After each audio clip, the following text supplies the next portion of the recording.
Major League Baseball welcomes you to the following presentation of the Arizona Diamondbacks.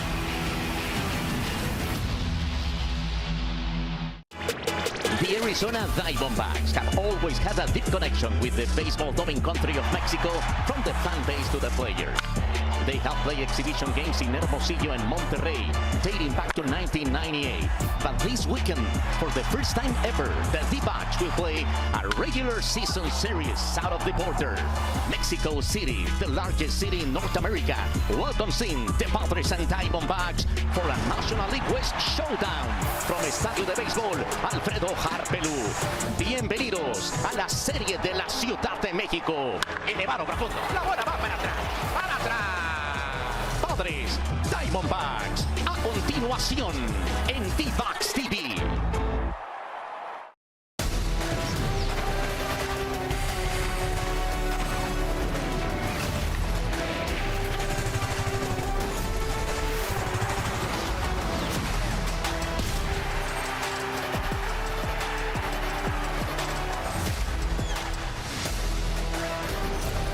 Arizona Diamondbacks baseball is presented by Progressive.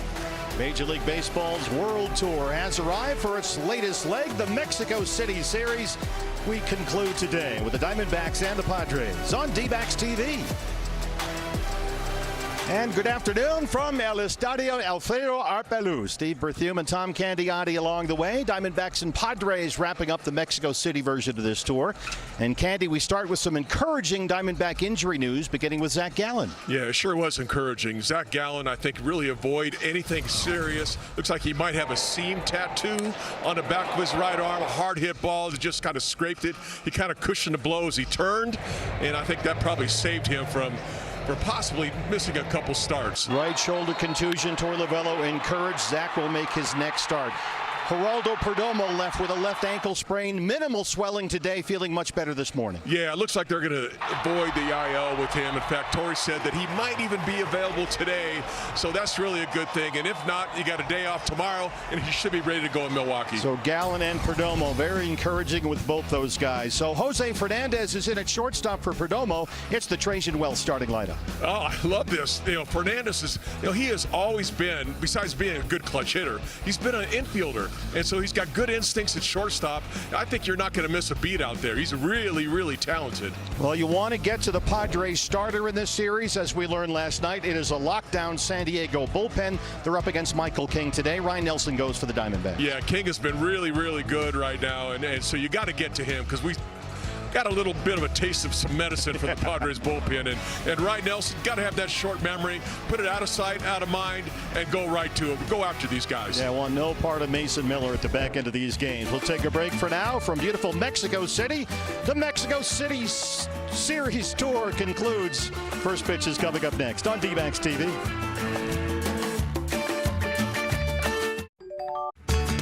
Diamondbacks baseball is brought to you by Progressive Insurance. A grand slam for your budget. Visit progressive.com. By Chaz Roberts, serving you since 42. By Talking Stick Resort, Playcation is back. Stay and play with rates as low as $129. By Trajan Wealth. Call Trajan Wealth today and get your game plan. And by Sanderson Ford. For the best play on a new vehicle, choose Sanderson Ford. Major League Baseball's World Tour finds the Diamondbacks and Padres floating through Mexico City. We are here at El Estadio Alfredo Harpelú, home of the Diablos Rojos de Mexico. These two clubs originally scheduled to play here in 2020, only to have that series canceled by the pandemic. But as we see in our Multi-Pro Roof Solutions weather report, Tom Candiotti, we have hot conditions here today. Yeah, it's hot here for sure. And of course, we're up there 7,350 feet. Ball's going to carry. And I think the hitters are liking that. I'm not so sure about the pitchers. All right, hander Ryan Nelson is out there. It's our Y-Refi starting pitcher stats. This stadium is nicknamed the Fire Diamond, and it's a good bet Nelly will have plenty of fire in his belly after he got roughed up by the Blue Jays last weekend. Yeah, I think the biggest thing for Rhino is really just try to get that out of your mind. You know, it's one of those things, even the soft hit balls were coming in for base hits. The hard hit ones, of course, were going to be base hits, but sometimes you just got to erase everything and go from there. Padres Padres have won 16 of their last 19 games. They are leading the National League West by a half game over the Dodgers. And here's their starting lineup today. Yeah, when you look up and down this lineup, I mean, they can do a lot of hurt. And right now, you know, we talked a little bit about Bogarts really getting it. Gavin Sheets hitting from the left-hand side. He's one guy to really watch in this game, as is Jackson Merrill. So they got a lot of guys up and down that can hurt you. Junior Valentine is our plate umpire. He was kind enough to visit our TV booth here yesterday to explain some ground rules to us at this fantastic ballpark. And he's calling balls and strikes. Ramon Laureano leads it off against Ryan Nelson. Padres, you may have noticed, wearing their brand new version of their City Connect jerseys. They're colorful. Everything is colorful here. Sure is. That's what we know. Laureano, the left fielder, 255 and 4 homers. He leads the Padres and runs Bennett in. You know, the Padres end up getting Laureano. They end up getting a left fielder, but also a leadoff hitter. It's not that easy of a thing to do, and he's really done a great job for the Padres. And it's funny, he produces runs from this spot. He's got 12 RBIs in his last 11 games. Nelly ahead 0-2. Nelly throws a lot of fastballs. Just missed with that one. We'd like to see him get maybe a few more curveballs and sliders early on. And if you missed our game yesterday, there is no ABS in this Mexico City series. The ballpark doesn't have the technology, so there's no challenging balls and strikes calls today.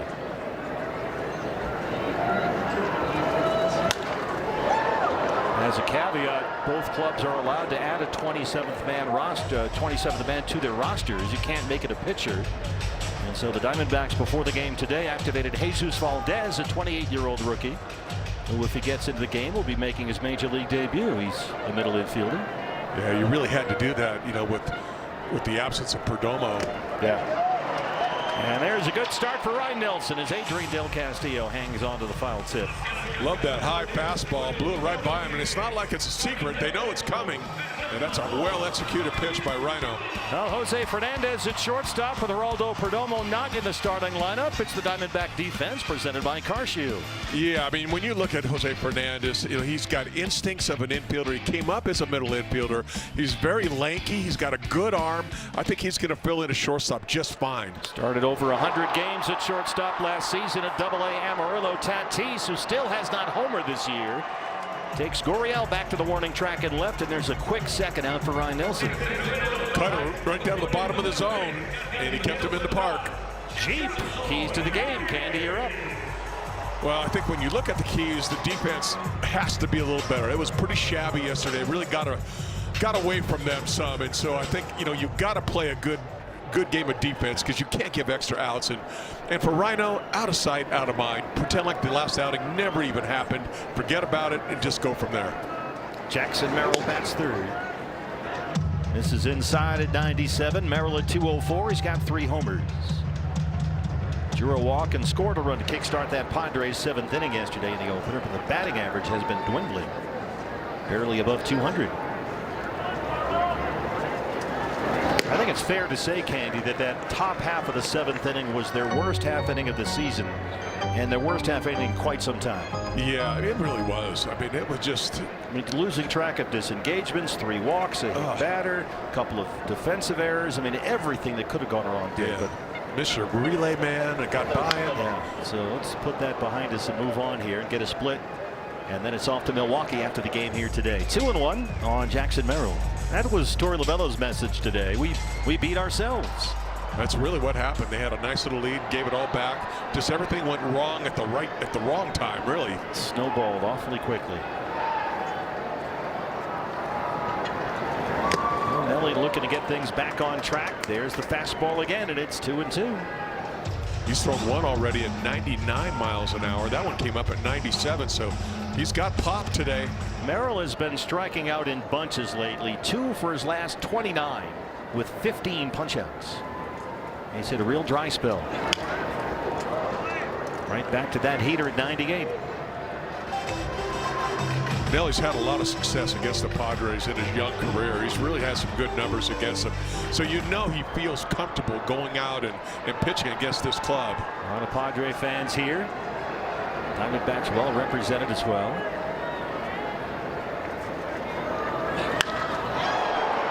Thomas drifting over to left center field, and a good start for Ryan Nelson as he gets Merrill to fly out. We're in Mexico City. Diamondbacks coming up from the Fire Diamond. Remember. Welcome back to Mexico City. Steve Berthiaume, Tom Candiotti, and Tone Walsh here with you. A 12-pitch 1-2-3 first for Ryan Nelson, and he's up against the Padres right-hander today. It's Michael King, who has pitched exceptionally well so far. 3-1 in 5 starts and a 2.28 earned run average. He gets a lot of run. He's kind of an east-west pitcher. He's going to go with 2 seamers, going to go away from the lefties, and he's going to go like this little sweeper that's going to go away from the righties. Still has good stuff, and he's been tough to hit this year. Waldemar Vargas takes a strike at the knees. Vargas 351, leading the Diamondbacks in hits and homers this year, and in a slightly jumbled lineup with no Perdomo, who better to hit leadoff than Waldemar Vargas. Yeah, get him on base. Let's get going. Start this engine. He's done nothing but hit this season. Michael King will mix things up. That's a wicked changeup right there, and it's 0-2. Yeah, and you got to be a little patient with King also. I mean, over the course of this year, I know it's young, but 4.55 walks per 9. You know, so he's walked a fair share of guys. Yeah, that's where he gets himself into trouble. That's been the one bump of the road for King. The bases on balls. They can bunch up on it from time to time. Be nice to, you know, bunch a couple hits with some base on balls. You'll create a lot of those scoring opportunities. Did he go? Yes, he did, says Roberto Ortiz. It's a sweeper we're talking about. It really has a big break. He's got a big upper body turn, so he hides the ball very well, particularly left-handed hitters, and that thing just took off. Watch the break on this. Wow. Just down and in the dirt. You just can't hold up. Ketel Marte is in the DH spot today. He walked and singled yesterday after a couple of 2-hit games of that series against the White Sox last week. So Ketel has swung a hot bat as of late. 240 on the year. He's got 4 homers. No, just noticing already there's shadows that are creeping very close to home plate. It is much warmer than it was yesterday. We are starting an hour earlier. There were a lot of concerns about the lighting in this ballpark as last night's game got into the 7th, 8th, 9th innings. It was dark out there and hard to see. So it was hard for us to see too. Yeah, it's the lighting situation could be improved, but it's a lovely facility, a beautiful ballpark. But for the outfielders, they had a tough time last night late in the ball game. And there's his strike. 1-2 on that sweeper. And not only that, but when you got a guy like Mason Miller that's coming in throwing 103 and Morejon throwing 101. Impossible. It's really hard to see if the ball's dark enough.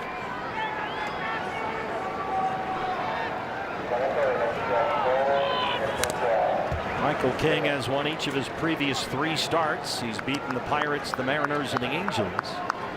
And in those last 3 starts, King's allowed a total of only 3 runs. He has really pitched well. His 2-seamer hitters only hitting .214 against it, and a sweeper only .067. I mean, he has really been commanding almost with all of his stuff. Even the exit velocity way down. Marte spits on that sweeper. It's 2 balls and 2 strikes. You mentioned the walks. That's a thing. His walk rate has spiked up. In fact, it's at an all-time high right now. King has walked 14 batters in under 28 innings coming to this start here today. So he's got to watch out for that. So patience will be job 1 for these Diamondback batters. Yeah, try to get on base any way you can. Ketel pokes it to center. Jackson Merrill drifting back. Look at that ball carry. Wow. Merrill was coming in and backed up all the way to the warning track. Candy, we saw this yesterday. The ball just carries farther than these outfielders are used to seeing. Yeah, without it. And watch Merrill and his reaction on this. Okay, he breaks in. This guy's a good center fielder with great instincts. And then he just peels back to catch that ball. Yeah. Leaving Marte's face. A little bit of a wink right there, knows that the ball's carrying. The balls just go farther here, as we know. 2,000 feet higher than Coors Field. Corbin Carroll bats third. Corbin 289 and 3 homers. He's the Diamondbacks RBI leader. And a 966 OPS. That's good for 8th best in the major leagues. Such a dynamic player. Love to see him just get on base, create some havoc. He was hit by a pitch and walked yesterday. That Corbin had a 3-hit game last week against Chicago, but after yesterday's opener here, he's gone now without a hit in 4 of his last 5 games. He's hit a bit of a dry spell.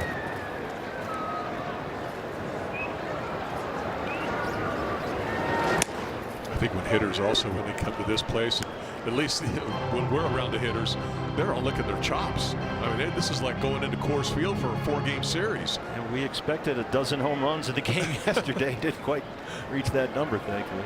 That's foul away. It's 2-2 on the 4-seam fastball. Mid-90s from King. But judging by the ball that Marte hit, the way that thing carried, wow, just get some balls up in the air with a little backspin. Watch them go. The stadium opened in 2019, seats just over 20,000 fans. It's another full house here today. Mexico City's elevation 7,350 feet above sea level. Ball strike 3, 2 strikeouts for King and a 1-2-3 first. He's matched up with Ryan Nelson, and we are scoreless after 1.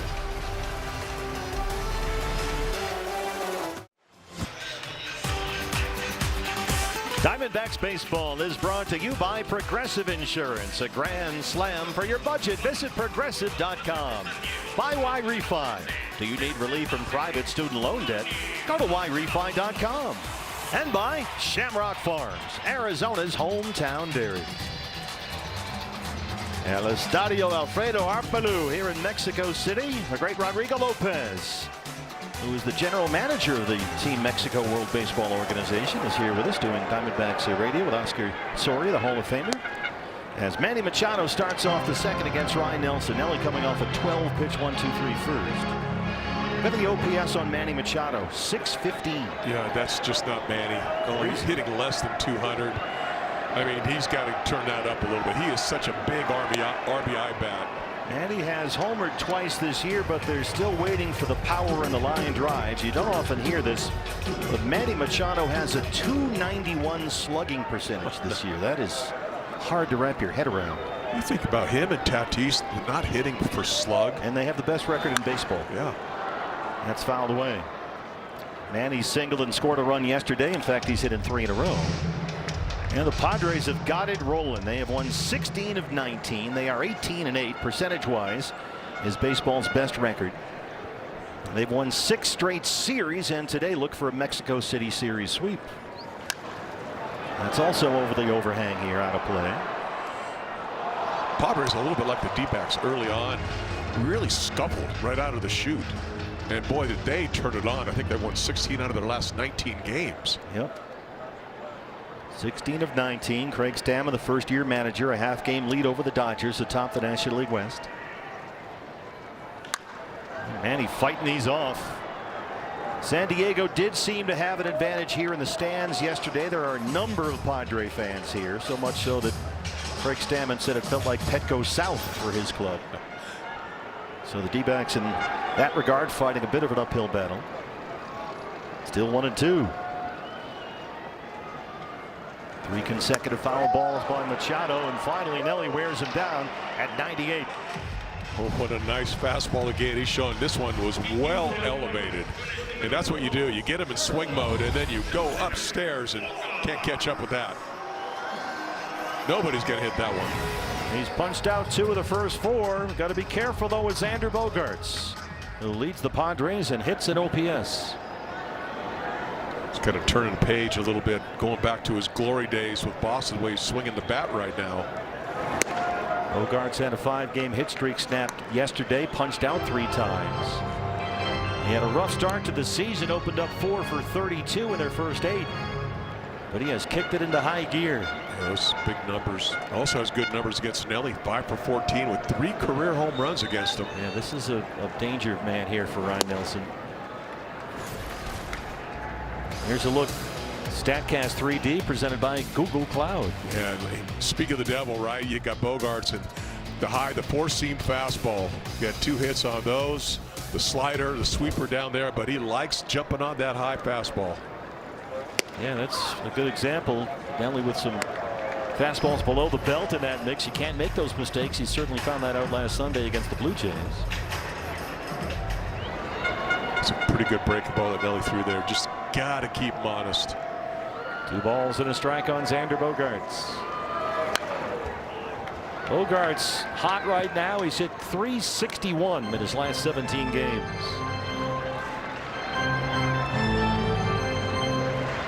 Well, you got to move the ball around. When you get a hot hitter, you can't just attack him. You got to have to attack zones.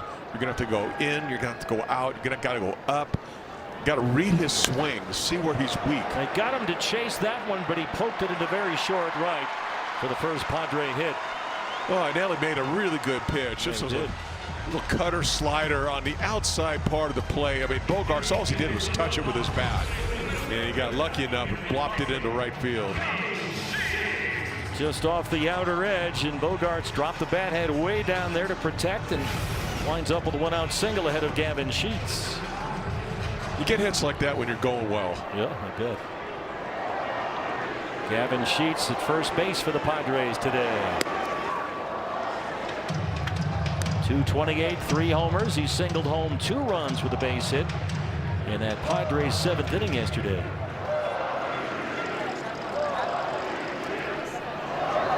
Looking to get that ground ball here. On the ground, backhanded, knocked down by Vargas, and they won't get anything. Boy, that was a smash off the bat of Gavin Sheets, and everybody's safe.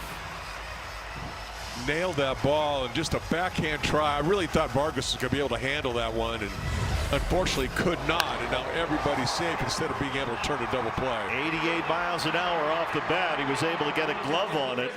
But that's it. Back-to-back one-out singles ahead of Miguel Andujar.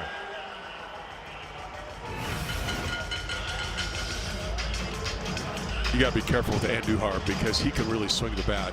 He is not an easy out. Miguel Andujar, 17 games in his first season with San Diego. He's hitting .316. His first appearance in the series. Very useful player. For Stammen, he can play all over the place. He's been getting steady looks in the DH spot for a guy that does have that defensive versatility. It's odd that he's been mostly a DH this year, but has really hit the ball well. So works his way into their lineup more often than not. Cutter's in there for a strike, and it's 1-1. Andujar has hit in 5 of his last 6, and he's had multiple hits in 4 of those 6 games. He's got Bogarts at second and Sheets at first.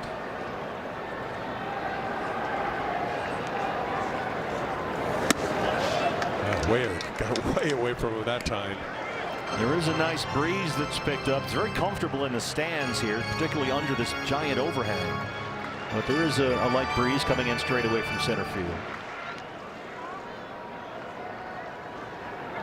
Nelly normally not a ground ball pitcher. Nope. Jammed him that time. Backpedaling is Vargas, still backpedaling, and that's the infield fly. But even the pop-ups are carrying out there. No kidding. Out number 2. Thought it'd be the easy little infield fly, but he had to get back and turn his body to get the infield fly rule, which he did. But that ball really carried. Can really see the ball carry from up here. 2 on and 2 out. The catcher is Luis Camposano today, who's starting to figure things out. He's had a very good start offensively. Over .330 with 2 homers in 13 games this year.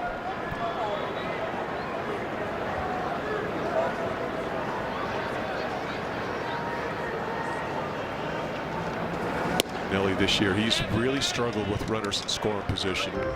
8 for 18 hitters are against him in that category, a .444 average. Of course, a lot of that came in his last start, so a little bit skewed. Camposano, another hot hitter in this lineup. Smashes that down the left field line. Bogarts will score. We'll see how fast Sheets can run. They'll stop him at third, and the Padres have the lead. Hard cutter. Yeah, Luis Camposano, he's had it rolling lately. He sure has. He got a high cutter, and we had a lot of the middle part of the plate. And boy, he was just covered that ball, barreled that ball, just a hooking line drive, and just shot all the way to the wall. And Gavin Sheets, not the fleetest of foot.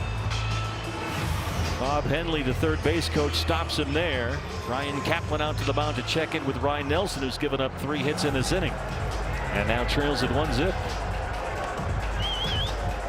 A little hit by Bogarts, just sticking your bat out, just getting a little blooper. That ends up costing the D-backs a run. You've got Jay Cronenworth up there, another guy that's had a really slow offensive start. Second and third, 2 outs, a run home for San Diego. Cronenworth bats ninth. And the Padre fans here making some noise. Cronenworth is really scuffling to produce anything of substance up there. He's batting a .163 and did not have a hit yesterday. Sheets at third, Campusano at second with 2 down.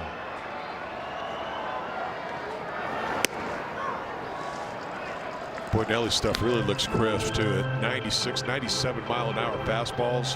That fastball is humming.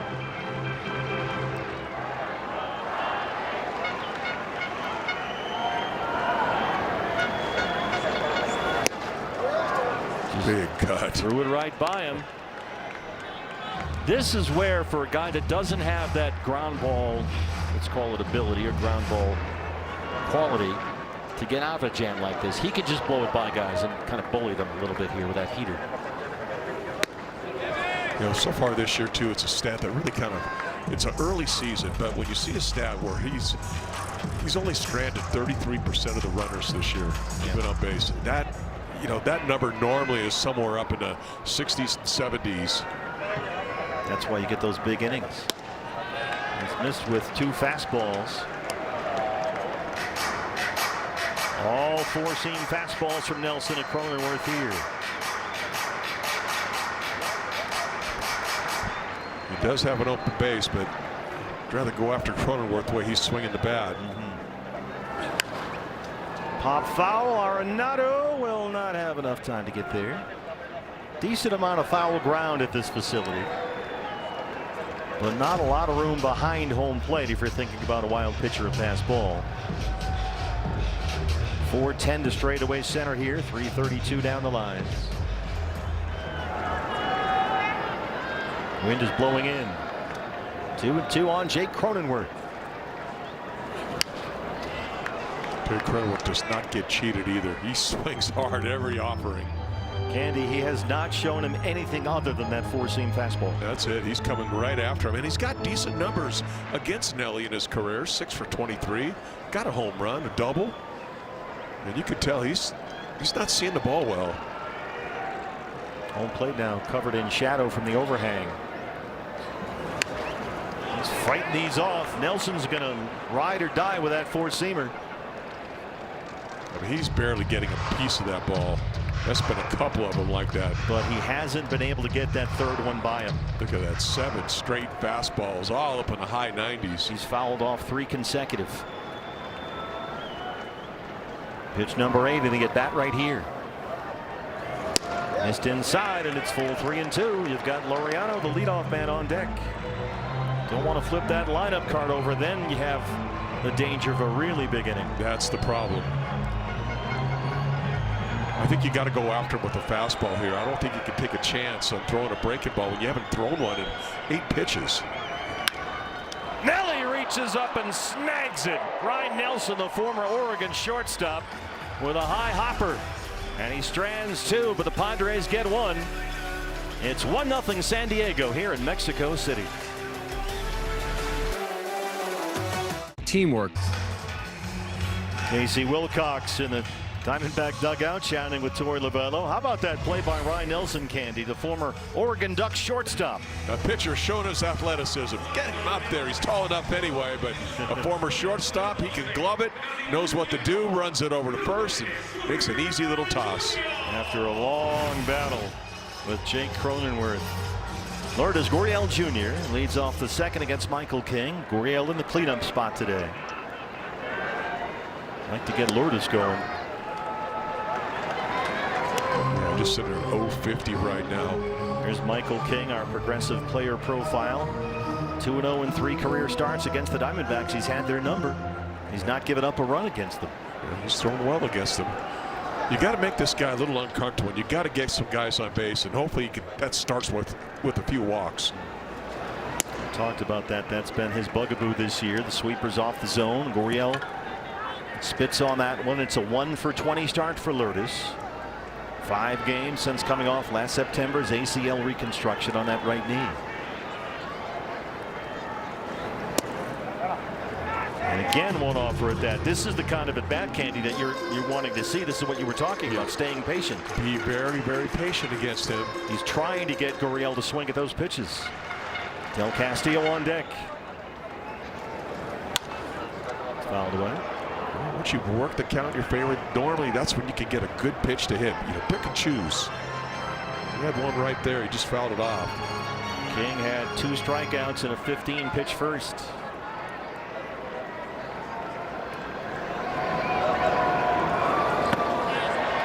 And he's punched out 3. The changeup gets swing and miss. Hey fans, if the D-backs hit a home run, and in this ballpark there's a pretty good chance they will, you score a free Jumbo Jack, a Jack in the Box with the purchase of a large drink. I guess there's going to be 1 or 2 today. Might need more than that. Adrian Del Castillo back behind the plate today. Kind of like this matchup. Why is that? I just like the way Del Castillo is just kind of sitting up there, and the way that the balls are coming out of King's hand. That 2-seamer is going to go right away from him. If he can lay off the sweeper going down and in and just focus on the fastball going away from him, that goes right to the barrel of his bat. Del 0 for 4 in the cleanup spot yesterday. But Adrian's had a very active bat. He's got 10 RBIs in 12 games this year. Little looky-see that time, being patient again. That's one of those pitches. You get that pitch 2-0, that ball probably isn't coming back. Started him sweeper changeup, then runs that sinker in there for ball 2. So he's thrown 3 different pitchers here against Del Castillo, trying to mix things up.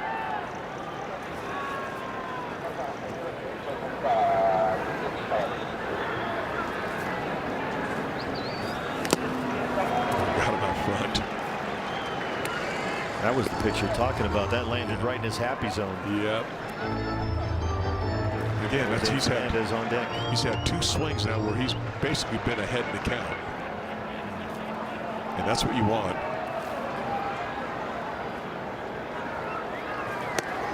And then save the fastball for the put-away pitch. And King has struck out 4 the first 5 he's faced.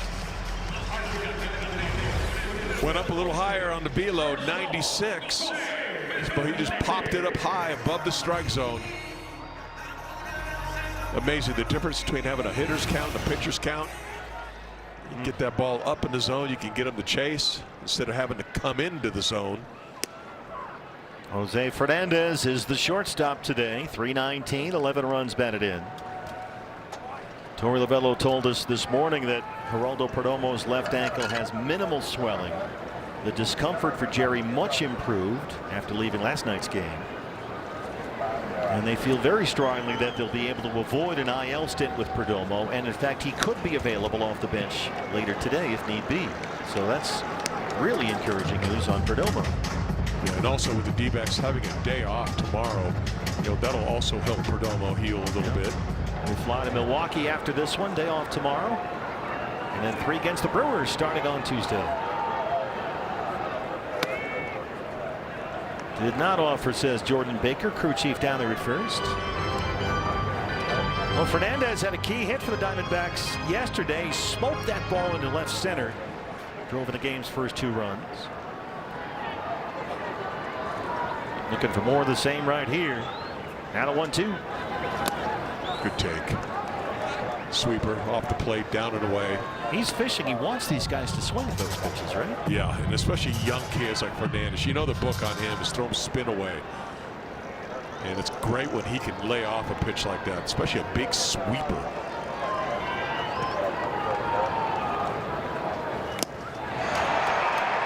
Well, he got him with a changeup, and what a start it's been for Michael King. He has struck out 5 of the first 6 Diamondbacks he's faced and holds a 1-0 lead.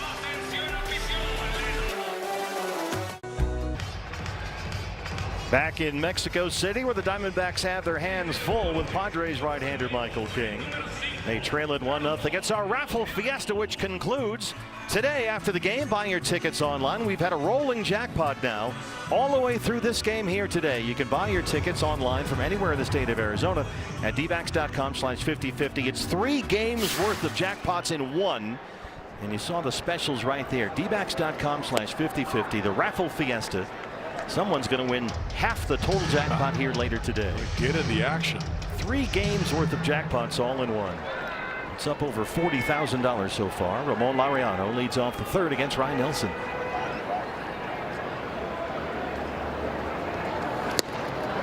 Nelly is, I mean, we talk incessantly, Candy, it seems, and Torrey says the same thing, and we just repeated he can't be so fastball reliant. Yet on the other hand, I mean, he's blown it by guys. So I mean, how do you find the happy medium there when he's got such a dominant pitch? I think what you do really is you read the swing. You read the swings of the hitters. If they look like they're on that, then start going to a little more spin. But if they're not on it, keep pounding your number one. Good call. 0-2. Well, he keeps pounding with it right there. And Nelson, after a rough second, picks up his 3rd strikeout. Beautiful fastball once again.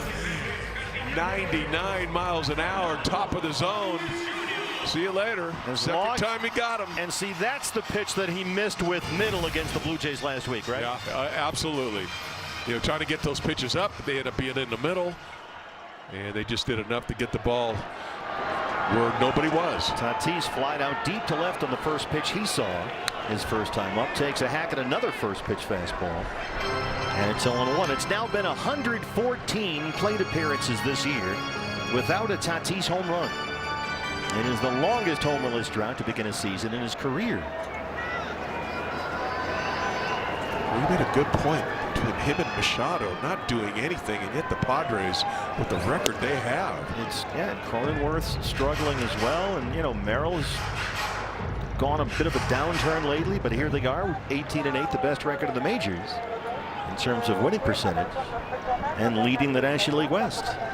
Some guy named Mason Miller. It's a real good bullpen. And they have a number of injured starting pitchers as well. They're kind of holding that rotation together with duct tape and staples, but it's worked out. And it'd be scary to think what would happen if they do get, and when they do get, Tatis and Machado, those guys going. You know, it's really a luxury for a starting pitcher knowing you have that bullpen.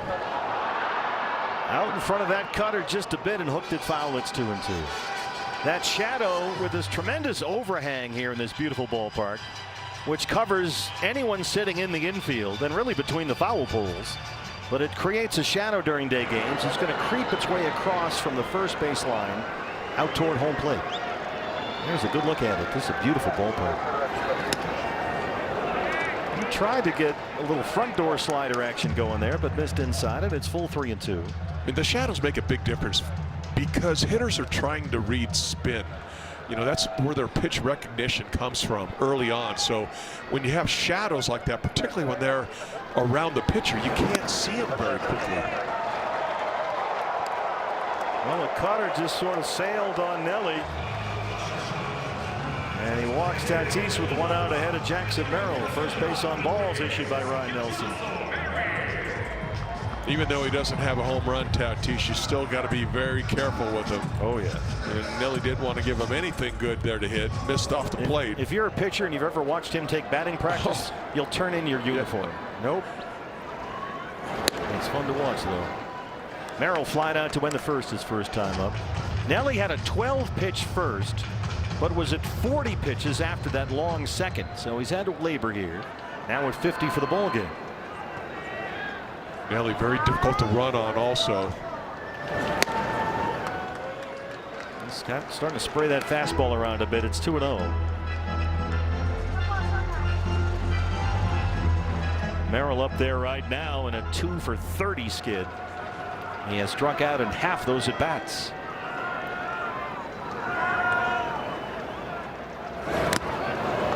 Swing and a miss. He had a 2-0 fastball. Keep in mind, Tatis has been running this year. He's 6-for-7 in his stolen base attempts. And you've got Manny Machado on deck behind Merrill. Yeah, when you're not hitting the ball out of the ballpark, you know he's going to try to go to his running game. But Nelly does a great job holding guys on. It's fouled back here. 2-2.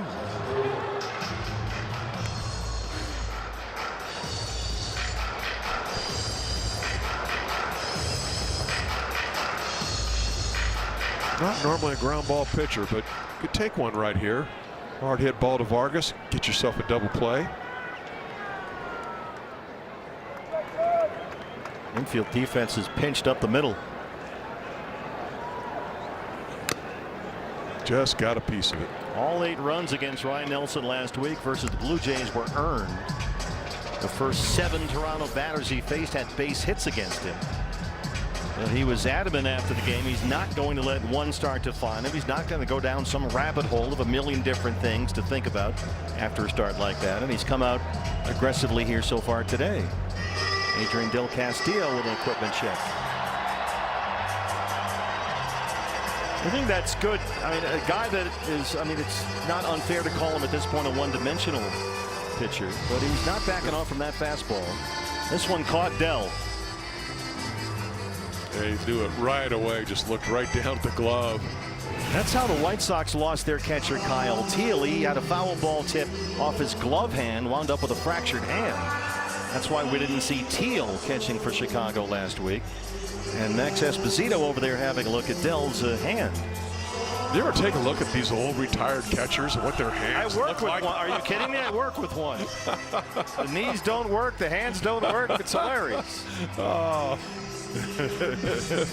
You got to shake hands with them, and it's like, where's the rest of it? Yeah, that's the old straighten those fingers out. That's the old Joe Senior joke. Or two former catchers shake hands. You got to pry them apart with a crowbar. Torey Lovullo asking Max about the severity of what he's seeing with Del Castillo's hand. And we've got another situation where there's a possibility of an injured Diamondback. They do carry 3 catchers on the roster, and Del Castillo is going to have to come out of the game. And it just keeps getting worse for the Diamondbacks here at Mexico City.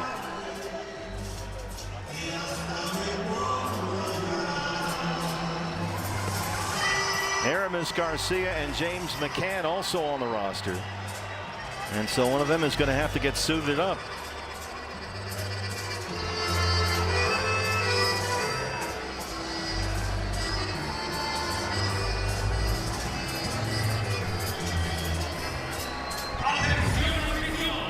Well, I guess having 3 catchers, you know, it might come in handy. You didn't expect that. But you can see right away that Del Castillo did not feel good. All right, well, James McCann gets the gear on. We'll take a quick break. Adrian Del Castillo has had to leave with a hand injury, and we'll be back from Mexico City in just a moment. She's got 12 items. Okay. Well, we've lost another Diamondback. We're down Zach Gallen and Geraldo Perdomo. Now we're without Adrian Del Castillo. Del has had to leave the game with an apparent hand injury. James McCann takes over behind the plate in the middle of this Jackson Merrill at bat with Tatis at first and 1 out. Diamondbacks do have 3 catchers on the roster. Aramis Garcia is back there as well. And when we get an update on Del's condition, we'll give it to you. The bad news there is it's serious enough to be able to come out of a game in the inning. It's never a good sign. Well, Torey Lovullo, as we know, always errs on the side of caution when he protects the health of his players. And you have a feeling we kind of dodged a couple of bullets with those injuries last night. Neither one looked good. Yeah. But both guys are doing really well today, Perdomo and Gallen. So the news on both those guys very encouraging. And Merrill having another long at bat near the line. Lourdes on the run. Arenado's over there as well. And it just barely lands in foul ground. No man's land. Nobody could get to that one. In terms of the catchers, once again, Gabriel Moreno, we're told, will not rejoin us for that Milwaukee series on Tuesday. Torey said Gabby is going to be pushed back beyond that series with the Brewers as he recovers from that left oblique strain. So Moreno is not scheduled back anytime soon. There is Aramis Garcia, the 3rd catcher on the roster. 2-2 on Jackson Merrill. Another long at bat for him. Pitch number 8 right here. And we'll keep going. Merrill did this last time. Yeah. Well, and that's one of the things that Stammen really has to love is when you have players that even if they're not swinging the bat well and they're slumping right now, they're still, not just seeing one pitch. They're still working the counts. Merrill has fouled off 6 consecutive pitches, drives Corbin Carroll back to the warning track and right. But Corbin's got it for a out number 2. It looked like that ball was going over the wall when he first hit it, but it died out there. Didn't get the big barrel part of the bat to it. Odd to see that because everything's been carrying, but the wind is blowing in with a little more gusto than it was earlier today, straight from center, and that might have kept it in the ballpark. Here's Manny Machado. Very rare when you see Manny batting without sunglasses.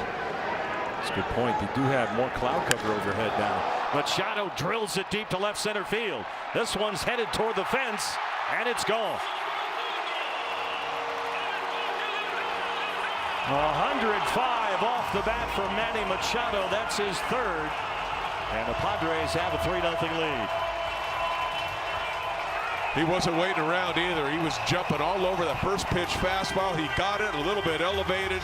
And Manny does like the ball on the outside part of the plate. That was middle away where he could extend his arms. And he just sent that ball out of here in a heartbeat. Well, we know that Manny Machado with a .291 slugging percentage for the year. That was not going to stick. And he hits his 3rd of the season. 436 feet off Ryan Nelson. It's 3-zip Padres. Here's Bogarts, who singled in the 2nd. That blue pitted short right. Yeah, really the 2 guys that haven't done anything, Tatis and Machado. They're 2 runs scored between those 2 guys now. Ryan Nelson throwing a lot of pitches. He's at 60 through 2 2/3.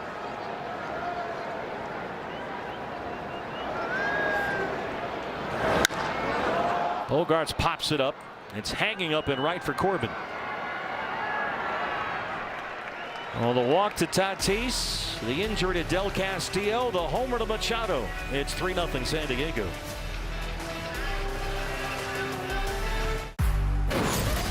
It was definitely a special moment for me and my family, and hopefully, my Nana and Nana Julia are watching at home, and they saw that moment and shared that moment together.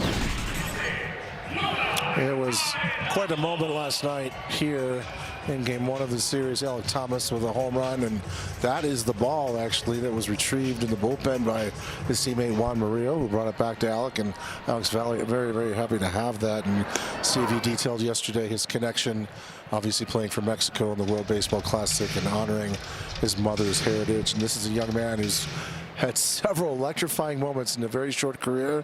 The NLCS with the Phillies, a home run at Wrigley in his first trip back.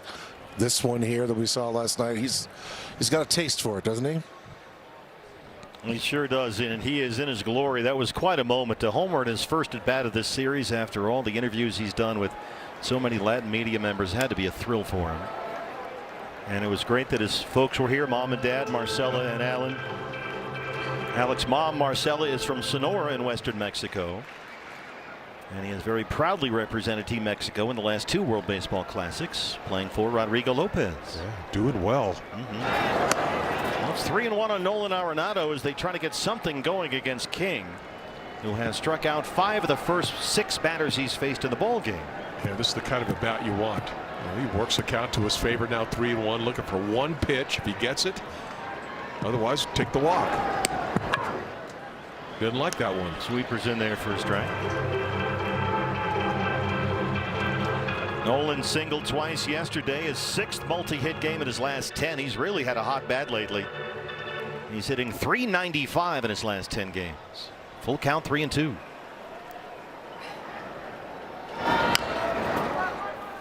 A lot of movement. That changeup just takes off. It looks almost just like his 2-seamer, and it just really fades down and in to the righties.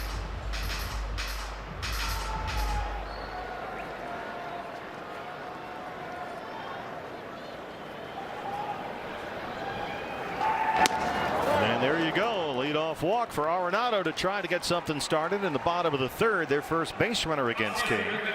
And another chance for Alek Thomas. Yeah, what a great at bat. I mean, worked that count, saw some pitches, laid off of him, and then spun out of the way of that fastball and draws the walk. And that's something that King has been susceptible to. And we've talked about how the walks can bunch up on him, and hopefully that gets to the opportunity for a big inning for the Diamondbacks as Thomas steps in there and looks at a ball. Not only that, you get him pitching from the stretch. Alec launched a 2-run homer on his first at bat yesterday in front of mom and dad. He has been an enormously popular player on this trip, given his mom's Mexican heritage. And that's really starting to make some noise, Candy. Alec has hit in 6 consecutive games. He has an extra base hit in all 6 of those games, 4 doubles and 2 home runs. You know, at the very beginning of the season, we noticed this. We were doing games in L.A., and he was tearing the cover off the ball. Really good series, yeah. Yeah, but he wasn't getting a lot of hits for it, but he was swinging it. And he looks to me like he's getting back to that point. It's all about that lower half. We've talked about it since the first day of spring training, keeping the lower half of his body under control. Alec sometimes would charge toward the pitch. You just got to keep that front foot down quick, get a good long look at the ball, and then let it go. Well, you talk to so many hitting coaches and people that have been around the game for a long time, and as far as hitting is concerned, you always ask them, what's the #1 thing a hitter has to do? And it's always get a good pitch to hit. That's Ted Williams, right? Yep. Get a good pitch. It's something you can handle. He's got that abbreviated leg kick now. They think that it really helps him identify pitches a lot better. Out in front of that one. Another hard hit ball. And Alec has said he's got to trust it. He's got to continue to have faith in it and realize that not everything is going to feel great all the time, especially with something new. But the difference, Candy, over the last week or so is dramatic. And the results are as well. Getting those good everyday ABs, feeling good. He's got touch power. That's what Torre Lavello always says. Yeah, he does. That's a good point. Doesn't chase that changeup. Boy, he really ran that thing in there. 2-2. That's a bad miss there for King. Yep. And that's the key with Alec, because he's not a real disciplined hitter. So he does chase. His chase rate gets up there a little bit. Yeah. And if he gets a good pitch to hit, something he can handle, that's where he does his damage. 2-2 is fouled back here. Well, I got a window in front of me. I'm safe. Yeah, I'm in a danger zone here. A lot of changeups. Boy, he really likes the changeup for this left-hand batter. Yeah, a lot of off speed. Pitch number 8 coming up. Remember, he's used that fastball as a put-away pitch in 2 strike counts. We saw that before. He's sticking with that changeup, hell or high water, and it's full 3-2, back-to-back full counts. Open up this third. You could certainly see that what they're trying to do to Alec is they're trying to off-speed him to death. Not so much spin, but something off-speed and slow, because they know he gets happy feet at the time, and they can get him out front. Tied him up with that sweeper. Had a lot of movement on it. 6 strikeouts for King. He's punched out 6 of the first 8. Big breaker too. Watch this ball really take off inside. We're talking about getting a good pitch to hit. It's awful hard to hit a ball like that way off the plate inside. Well, let's have Tim Tawa take a crack at it.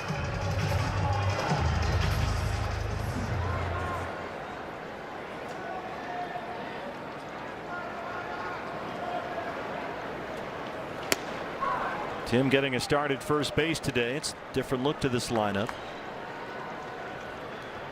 They've already lost Geraldo Perdomo, although the news on Domo's ankle is encouraging. And now Adrian Del Castillo has had to leave midway through with an apparent hand injury.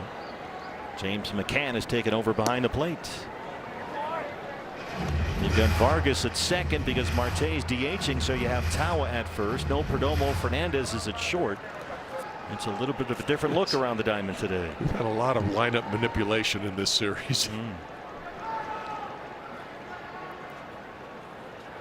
That really prevented Adrian Del Castillo. I mean, we wondered during the game last night why Del, in that big spot in the 7th inning against Morejon, why they didn't pinch hit for him, because there were the roster limitations given who they had just made it almost impossible. Plus the way Torre really likes the way he's been swinging the bat too. Yeah.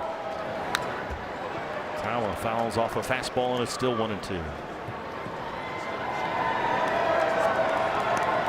And sometimes the pieces don't magically fit together when you have some injuries. And that's why it's so beautiful having guys that are versatile. When you have guys that are versatile, that really helps out a lot. Vargas, Tawa, Fernandez. I mean, it's like having 3 extra guys. Yeah. Wind that was blowing in at a fairly steady rate earlier has died down. The flags are very quiet out there in center. Let's see if Timmy can get a hold of one right here. Here's center field. We do have a fair amount of cloud cover mixed with a blue sky above. Very pleasant day here in Mexico City.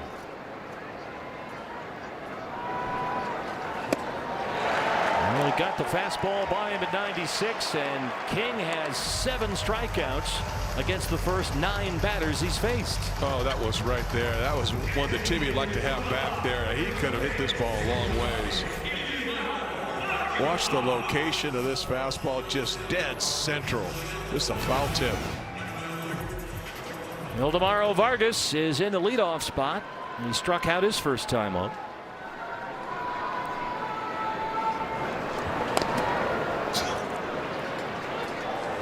Vargas has it safely in each of his first 19 games to begin this season, extending his own Diamondbacks franchise record. He has hit in 22 consecutive games dating back to last year, which is still the Major League's longest active hitting streak and the 4th longest hit streak in Diamondback history. Like to keep that going here today.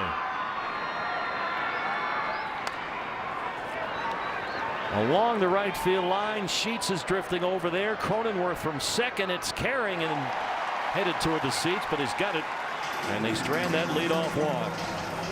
The Padre right-hander Michael King in command, holding a 3-0 lead. Good things. Back with you from Mexico City, Tom Candiotti. Ryan Nelson, very effective when he's locating his pitches, in trouble when he's not. Yeah, and especially it all comes down to his fastball.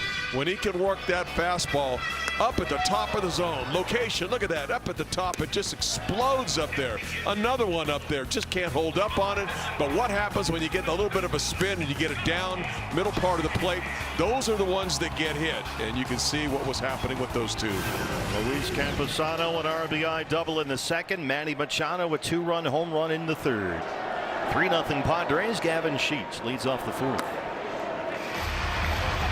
Well, big inning for Nelly. Now you got to keep it right where it's at. You know, King is locked in, and you're down by 3 right now, so you got to put up a couple zeros and hope this offense can get going. King's got 7 strikeouts. He's allowed only 1 base runner, a walk to Arenado that led off the bottom of the 3rd.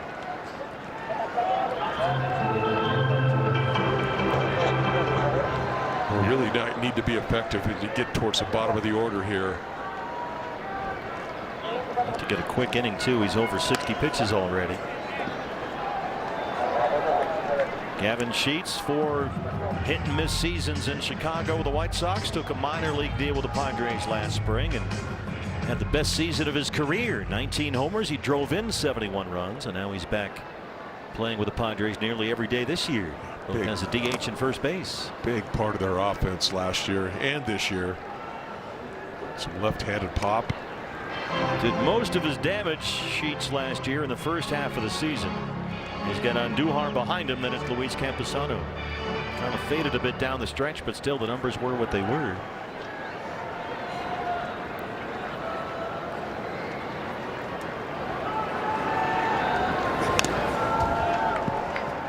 Big for Nelly, get this first out.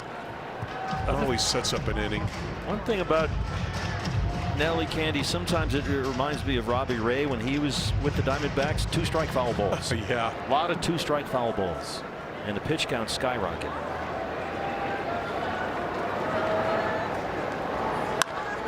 Sheets clobbers it. It hangs up in center. Alec drifting over near the warning track, and that's allowed out number 1 as we get this message from our buddy Tim Hovick in Santan Ford. Man, it must take a lot of juice to run that thing. Yeah, you got that right. It sure does. Well, who pays for it when my logo's up there? Yeah, you do. You know, maybe let's turn that thing off till the fans get here. Torey Lovullo often in full uniform before anyone is in the ballpark. That's how dedicated Torey is to the job. They're in the dugout. They're at home plate. They're everywhere. Miguel Andujar. Another one, same spot, little deeper. Alec Thomas all the way to the wall, and it's off the wall. Andujar heads for second, and he's in standing up. He just missed a home run. We were talking earlier about the bat that Andujar has. You don't really think of it, but this guy is a solid line drive hitter. And he nailed that ball, and Alec couldn't even catch up with that ball as it did. Right about midway up the fence, deep center field. Andujar's first appearance in the series, his first season with the Padres. He's now hit in 6 of his last 7 games. And is starting to stack up the hits. That just missed. It's off that wall. A 1-out double ahead of Campusano, who had an RBI double his first time up. The catcher today. There's ball 1. It almost as if, we had a really good graphic there, Nelly, with his fastballs, the ones that were getting hit, the ones that weren't getting hit. Yeah. Again, that one was down. So for his happy zone, he's got to get above the zone or at the top of the zone, and then down around the knees. That middle part of the zone, you're not going to give up hits all the time on it, but guys are going to get good swings on those. Threw that one just below the belt, and Campusano swung through it. Nelly now at 70 pitches, 48 strikes. He's walked 1, he's struck out 3.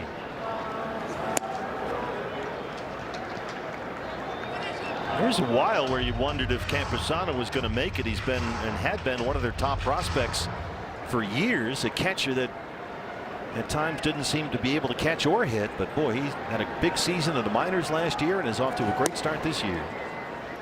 Second round pick out of high school in Georgia by the Padres. Second inning, hit a hard double to left field. He only played in 10 games with San Diego last year and went 0 for 21. And that was when they wouldn't let him catch. They made him a DH only. But they have worked on that part of his game. Had a big year at AAA last year. Hit .336 at El Paso with 25 home runs. And he's off to looks like he's finally landed on his feet at the big league level. Yeah, almost looks like he's in a comfort zone now.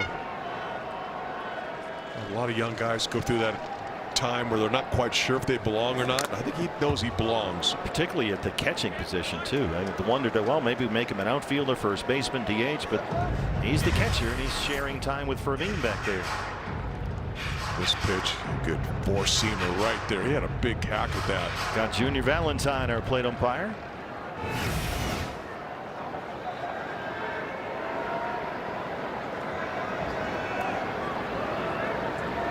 Campusano will take time. Full count again, 3-2. Again, we got to thank Junior for coming to our booth yesterday and explaining the ground rules to us. Yeah, that was very cool. He was here with Jim Reynolds. Yep, great. And Jim still lives in Phoenix, and so they're down here going over the ground rules for all the broadcasters and the boneheads like us. It's a very unique facility here. Hangs up forever in right center. Corbin backs off. Alec is there. And it's a very high out number 2. This one was the high fastball, but at the very top of the zone. He had a big swing on it, but couldn't get on top of that ball to square it up. All right, this is Candy, this is like to your point earlier. This is the guy he needs to get. It's the number 9 man. It's Cronenworth who struggled. He had a very long at bat against Nelly back in the second when he hit that comebacker to end the inning. So let's strand that Andujar double down there at second and make short work of Cronenworth here. Yeah, then you can deal with the top of the order next inning.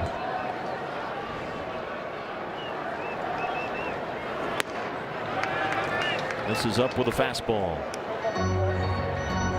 Cronenworth still looking for his first hit in the series. He walked and was hit by a pitch yesterday. Just 3 extra base hits all year for Jake Cronenworth.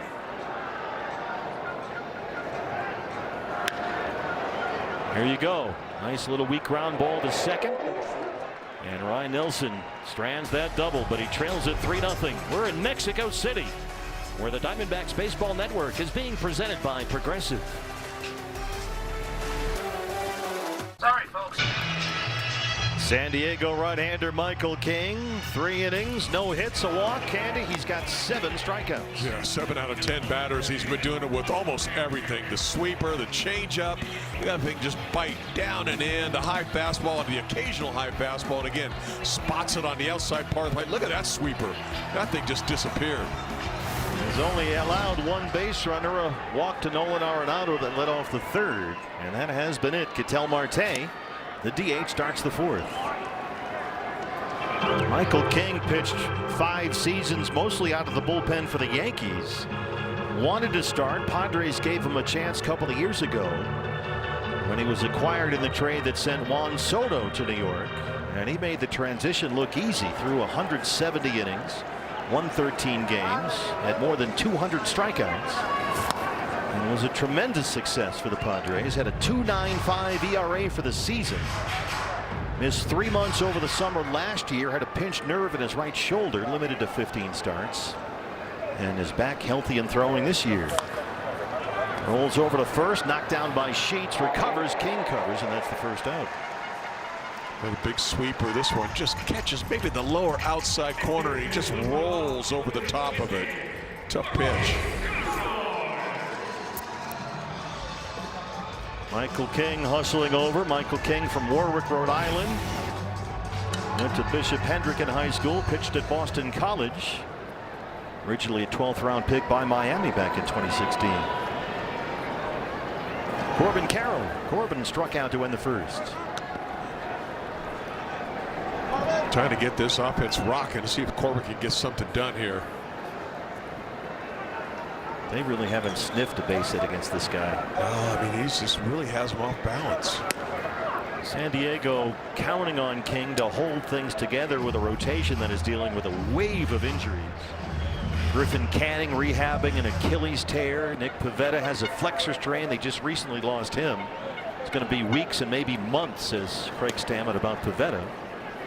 Joe Musgrove still working his way back from Tommy John surgery. Yu Darvish had the internal brace surgery, and Darvish will not pitch this year. So that's 4 key members of the rotation all out, and none of them really due back anytime soon. But here are the Padres with the best record in baseball. Somehow they find a way. You got to give a lot of credit to Craig Stammen also. First year running into that, all those injuries and stuff. He's done a wonderful job, Craig Stammen, for a season as Padres manager. Pitched for 13 years in the majors, 6 coming out of the Padre bullpen. Full count, 3-2 on Corbin Carroll.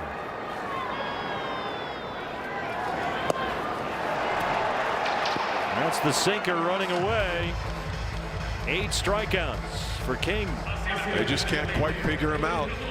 Again, right off the outside edge. Little movement going away from him, and he gets Corbin the chase. Well, they ran into this, Candy. You wonder how they lose 2 out of 3 to the White Sox. I mean, Davis Martin has been Chicago's best pitcher, and he pretty much shut them down the other day at Chase, and now they've run into another hot arm right here in Michael King. So it's not all on the Diamondbacks. No. Sometimes you just start matching up against the other club's best pitchers, and it makes it tough. They've run into that just a bit. Gurriel struck out in the second. Lourdes chops at this one and hangs up in short left center and drops in for a hit, his second hit this year, and the first Diamondback hit today against Michael King. Well, he'll take just a high hanger up there. It just kind of floated, and Merrill couldn't get to that ball, and it drops in. The hang time of this ball, I'd like to put a stopwatch on this one. He just got it right in the right place. Right now the D-backs will take any hit they can get. Well, they had a leadoff walk in the third, left Arenado stranded at first base. Now it's a 2-out single for Gurriel in the fourth, and here in his first at bat today is James McCann. McCann took over in the third when Adrian Del Castillo had to leave with an apparent hand injury. Took a foul tip off the hand. We don't have any word yet as to exactly what's wrong with Del.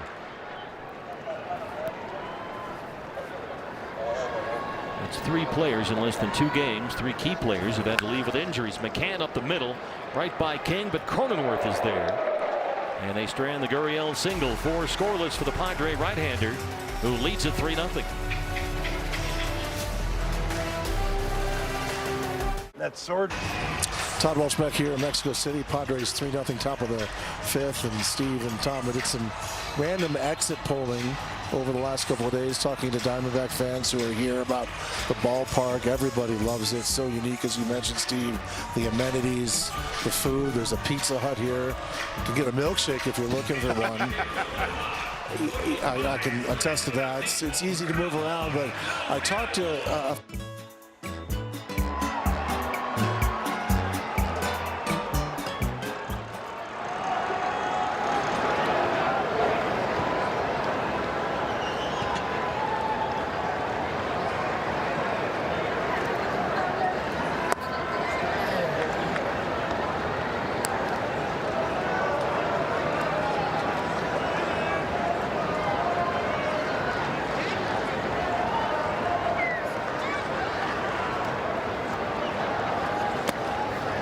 Bragg on Monday. How about that?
Fernando Tatis Jr. after the walk to Ramon Laureano to lead off the fifth against Ryan Nelson. Tatis hits a high bouncer. Arenado in front of Fernandez for one. Vargas tried to turn it, but just not enough time. Wow, what a nice play by Nolan that time. Just a high chopper, and it's his play all the way if he can get to it. And he cuts Fernandez off, makes a nice play, get the short throw, gets the easy out of second base. Our apologies for the technical difficulties. We've had a number of power hits at the ballpark. It's not a weather issue. It's a beautiful day here. So if you're losing the picture or the sound, hang in with us. We're plugging everything back in and turning everything back on. And they are able to cut down Laureano at second base. Tatis aboard. Here's Merrill. That's fouled away.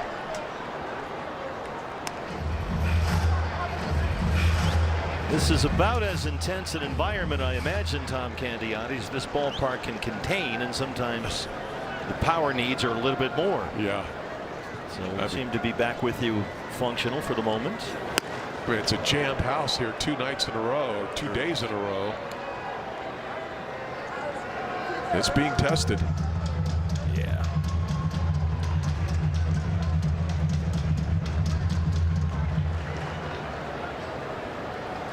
Nelly with his pitch count right now at 85, so it's up there. That's a base hit for Merrill. Corbin over to cut it off. Tatis flying into third. Tatis, a very good base runner at first base. And just as this ball is stroked out to right, he takes a quick look right before he hits second base.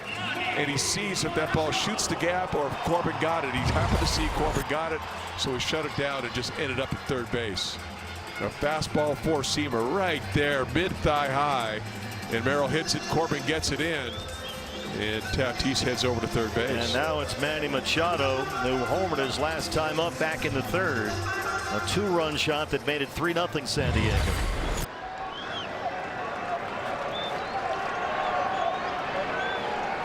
Third of the year for Manny. More times in RBI situations, see Manny hit the ball the other way. He's done that throughout his whole career. Machado singled, scored a run yesterday. He's homered here today. He's hitting 4 straight now. That's fouled away. Nelly sticking with that upper 90s fastball. You almost see the swing of Machado, just letting the ball travel. You see his front shoulder, doesn't pull it out. He drives it into the ball, trying to shoot that ball to right center.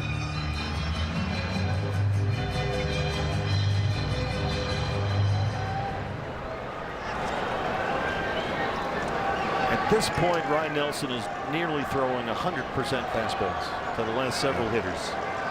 Nothing but the four-seamer. And he hits it deep to right. Corbin backing up to the bullpen. He's at the track, he's at the wall, and it's gone. Manny Machado has homered twice, and the Padres break this game open.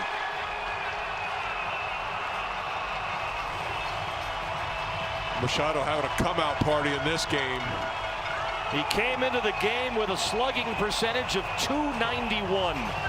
He has homered twice, and it's 6-0 San Diego.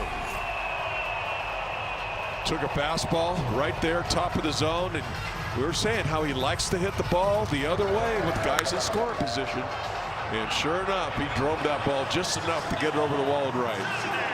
Machado has knocked in 5 of the 6 Padre runs. Homers 3 and 4 on the season for him. Still just 1 out in the 5th, and the batter now is Xander Bogaerts. And a reminder to Ryan Nelson from Junior Valentine: wait till the batter is alert to the pitcher. Candy nothing but fastballs. He threw all fastballs to Merrill. He threw all fastballs to Tatis. He threw all fastballs to Machado. He comes in that time with a slider. But yeah, you're right. He really got fastball prominent. And they were looking for it. Third time through the lineup. He's starting to make some noise. Doesn't get any easier to hit when it's up there, though. They get Bogaerts to chase. 4 strikeout for Nelly. There's 2 outs in the 5th. And that one again above the strike zone and away.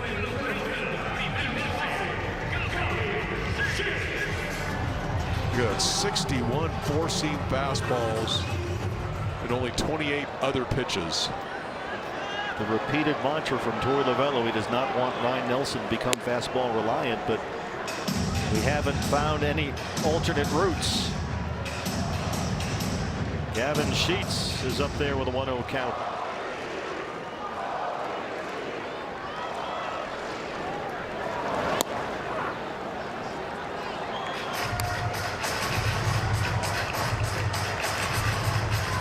I mean, it's hard to get too many pitches by Manny Machado when he's up there knowing he's going to get a fastball. 100%. And having a pretty good idea of where it's going to be at the belt or above. Center field for Alec. Wind is starting to swirl now, and he's able to hold that in. But Manny Machado, it's his 2nd home run today, and he makes it 6-0 San Diego. The telecast is presented by authority of the Arizona Diamondbacks and may not be reproduced or retransmitted in any form, and the accounts and descriptions of this game may not be disseminated without the express written consent of the Arizona Diamondbacks.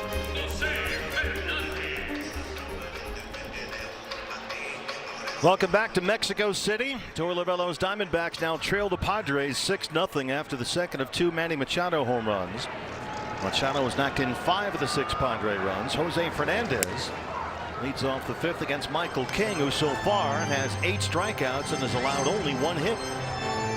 He's pretty much just been dialed in from the very get-go. First time through the order, he struck out 7 out of 9 guys. And he has been in complete control. 1 bloop single by Gurriel, 1 walk to Arenado, who was left stranded, 8 strikeouts. And now with a 6-0 lead. Fernandez at shortstop today. No Geraldo Perdomo. The news on Jerry, though, very encouraging. And Fernandez hits one out of here. There it goes. Jose Fernandez answers back with his 3rd, and the Diamondbacks are on the board. Well, that was quick. He got a sweeper right in the middle part of the plate, maybe a little middle in, and that's where he can handle it. Jose Fernandez got the start at shortstop after Perdomo left last night's game with a left ankle injury. And he leads off the 5th. Oh, he got a hanger. You're right. Just right there for him. Put it on a silver platter. There it is. And that's what you do with a pitch like that.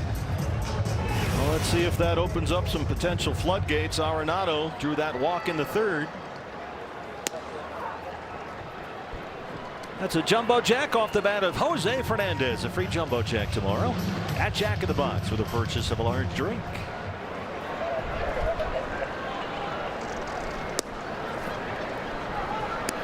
The wind has really picked up. It's funny, Candy. Sometimes it blows straight in from center. Other times the flags are dead still. Now it's really howling coming in from the left field corner. Yeah, creating a little breeze. Going straight across toward the right field foul pole. And it's the windiest we've seen it right now since we've been here the last couple of days. And Fernandez hit it right through the teeth of that wind. 2 balls and a strike on Nolan. Amazing the power Fernandez is showing. It looked like spring training. Yeah. 103 miles an hour off the bat. He hit it 409 feet.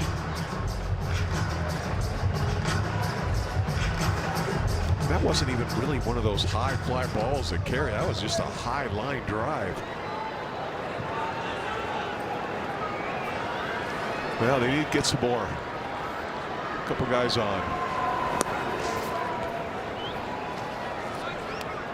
Nolan again had a really good at bat back in the 3rd inning where he drew the walk. He'll take a timeout. Another full count against King. Need to start rattling his cage at some point. He's been in complete command since he struck out Vargas to lead off the game. Pretty sure they'll be able to avoid an injured list stint for Perdomo. Arenado bounces it to Matty. Nice high hop for Machado. Machado still just plays an outstanding third base. Multiple gold gloves, platinum gloves. But one of the things I admire about him most of all in his defense is his throwing arm. He has got a cannon over there. Alec Thomas.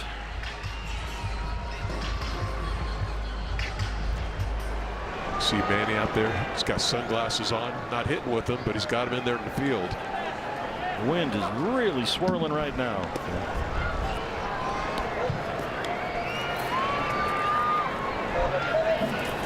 Diamondbacks in Mexico City, the Mexico City series, part of baseball's World Tour.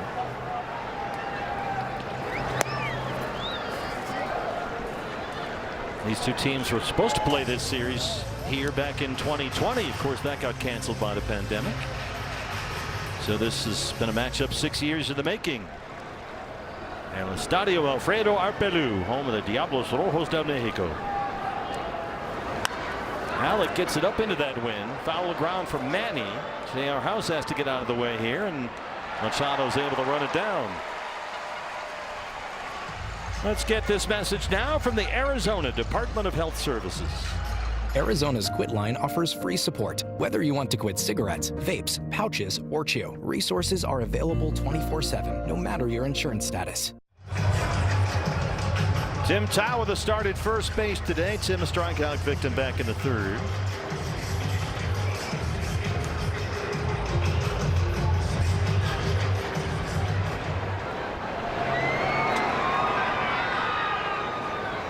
Just 2 RBIs on the season. He'll Timmer to get a hold of one here. He's described by Tor Lavello as a plug-and-play guy. Plays really good defense, can plug him in anywhere.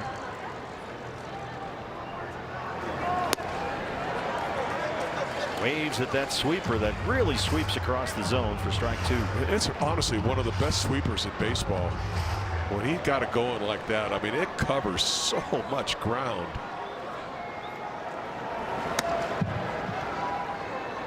Boy, that comeback sinker just above the belt.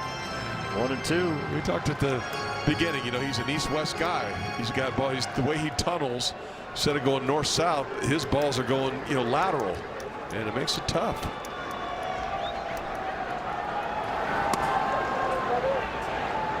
Well, Craig Stammen said this spring that King has made no secret he wants to pitch 200 innings coming off the injury last year. He missed 3 months with shoulder trouble. And so they're counting on him to be the horse in this rotation with so many other guys injured. And he has answered the call so far today. Made just 15 starts for the Padres last year with that nerve issue in his shoulder. He had a knee injury as well. And they wanted to bring him back. A.J. Preller, the GM, said it was a top priority, so he's re-signed and He's a Padre once again. He developed that rhythm and tempo so early in this game. Got a 3-year, $75 million deal. Bogarts throws across his body, and a nice scoop on the other end by Gavin Sheets. But Jose Fernandez gets the Diamondbacks on the board. A leadoff homer in the 5th, his 3rd this year. And in Mexico City, it's 6-1.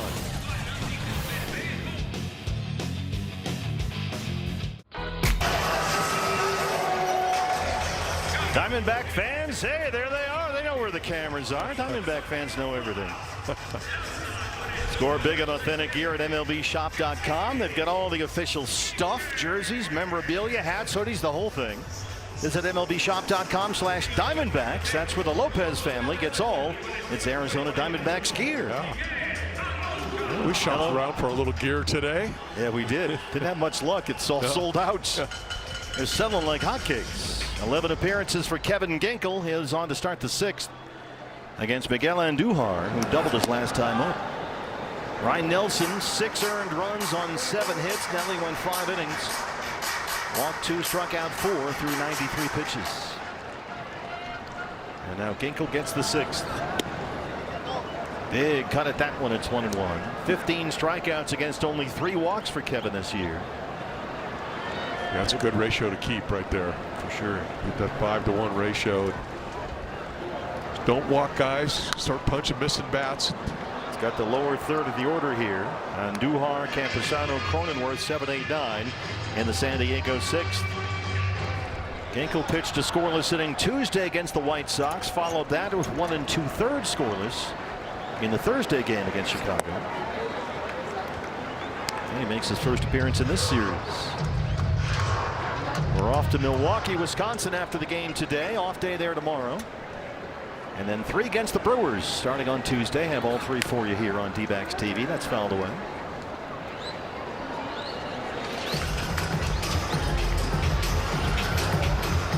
Cloud cover has increased. I wouldn't call it a cloudy day, but the blue sky has certainly lessened and the wind has picked up.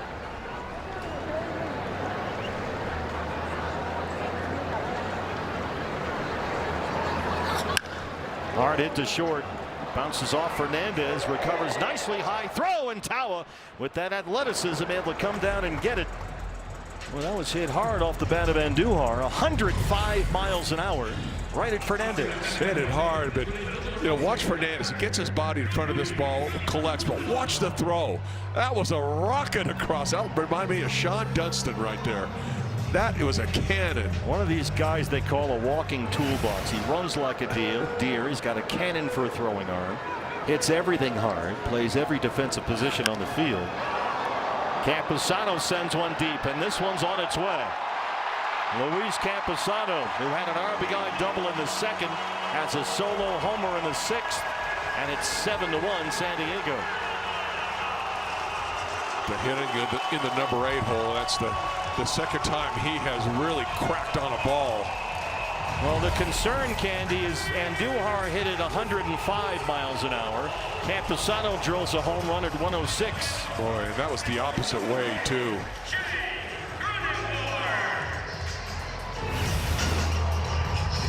Padres really might have something in Campusano. Little that we've seen. He's finally figured some things out. That's apparent. Padres have hit 3 homers. Here's Cronenworth 0 for 2. Along the right field line, Tawa over there with Vargas. Timmy, ball's really in the wind there, and is able to run it down. Let's go back downstairs now and check in with Todd Walsh. Todd.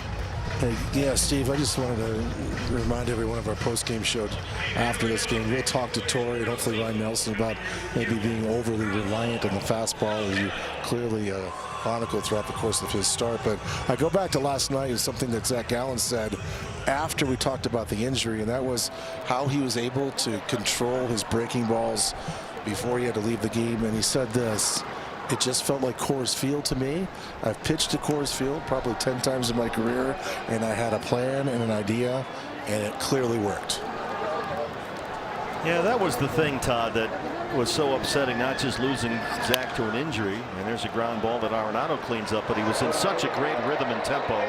And a terrific play on the other end there by Tim Tawa to get the out. But Campusano's 3rd of the year makes it 7-1 Padres.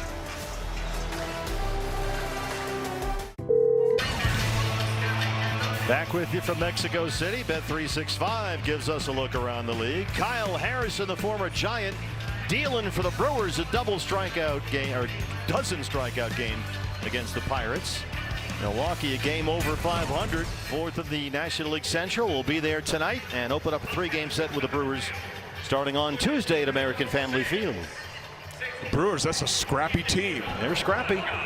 A lot of injuries as well, but they're finding ways to win. Here we are, back with you from inside this terrific ballpark. El Estadio Alfredo Arpelu. Eldemaro Vargas starts off the 6th, still looking for that hit to extend the streak. He's 0 for 2 against King, who starts the 6th inning at 85 pitches. Really want to see that base hit, this inning going. And not a whole lot has gone right here in this little visit to Mexico City. We don't want to lose Vargas's hitting streak as well. No, it's fun. He has hit safely in each of his first 19 games to start the year. 22 games in a row dating back to last season. And that's fouled back here out of play. 22 games is the 4th longest hitting streak in Diamondback history. It's also the longest active streak of the majors right now. 2 balls and a strike on Vargas in a leadoff spot today, playing second base. There is some activity in the Padre bullpen with King coming up on 90 pitches. He gets Vargy to wave at that fastball, and it's 2-2. That fastball there is way off the plate away, but you can see the movement on the ball.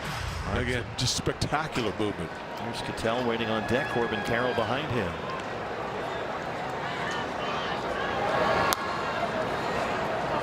Reaches way down to get a piece of that changeup and stay alive. He's really battling up there.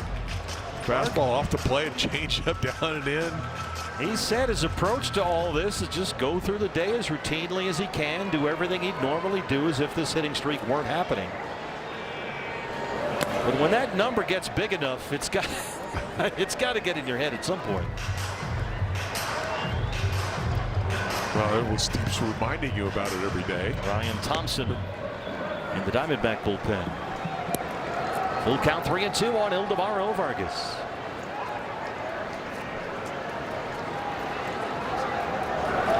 Vargas slams it toward the right field corner, and that one is gone. He's done it again. Eldemaro Vargas.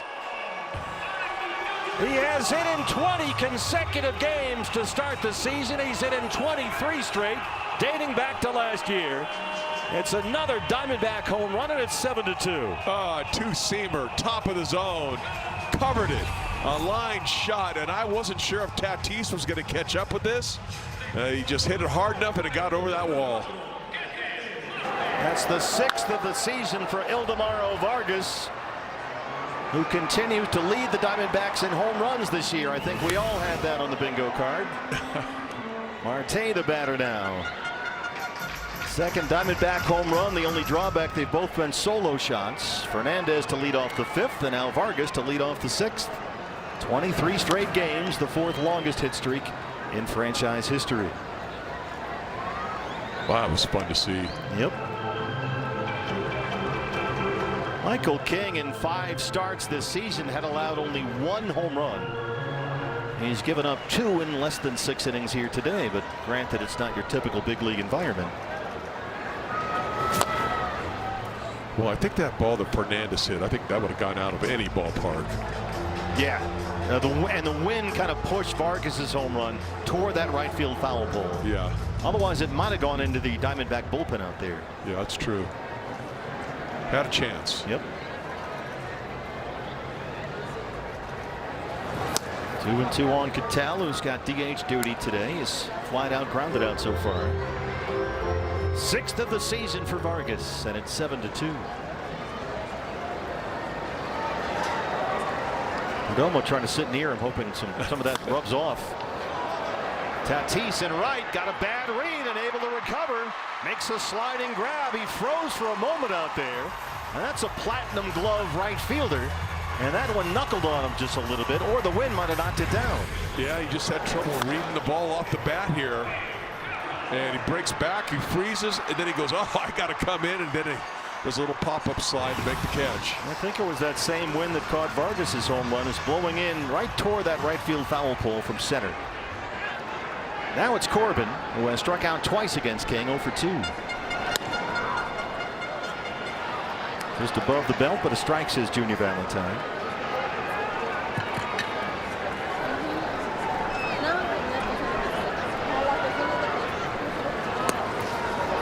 By the way, we have an update from the Diamondbacks on Adrian Del Castillo, who took a foul tip from behind the plate on his hand in the third inning, had to leave the game. He's got a left ring finger dislocation, dislocated left ring finger for Adrian Del Castillo. So throw another Diamondback injury on top of the fire. Sheets has that in fair territory. There's 2 outs.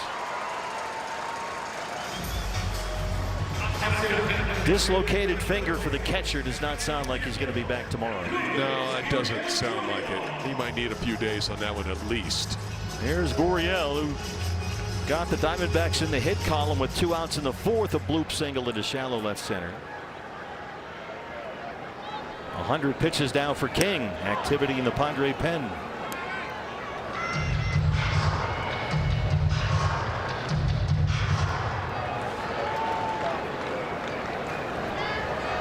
Diamondbacks still have only 3 hits against Michael King. 2 of them are solo home runs. They've been out hit 8-3. They trail at 7-2. David Morgan, the right-hander of the Padre bullpen.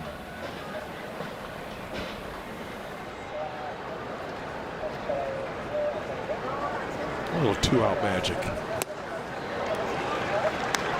Well, he just mixes everything up so well. He's really pitching. Yeah. Really the definition of it. That's what he's doing. I loved your description of he's an east-west guy. I mean, that says it all. Yeah, I mean, that's it. He just has lateral movement. It's just the way he's tunneling the ball this time. He really puts the hitter at the fork in the road. 1-2.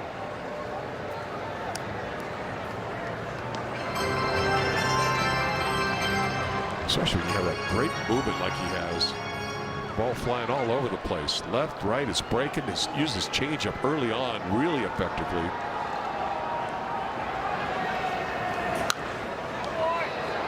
And Lourdes a little late on that fastball. I imagine when you're able to mix up so many different pitches, Candy, that it would cause some of the hitters to be a little slow when you do go to that 4-seamer. Yeah, I agree. Well, I'm with you on that. But the big thing that's hurt him has been the walks. Yeah. On the ground hard to Bogarts at shortstop. Ildemaro Vargas extends the hit streak. Gets his 6th home run this season to lead the club. But we head to the 7th, trailing the Padres. Vargas's hit streak still alive in Mexico City.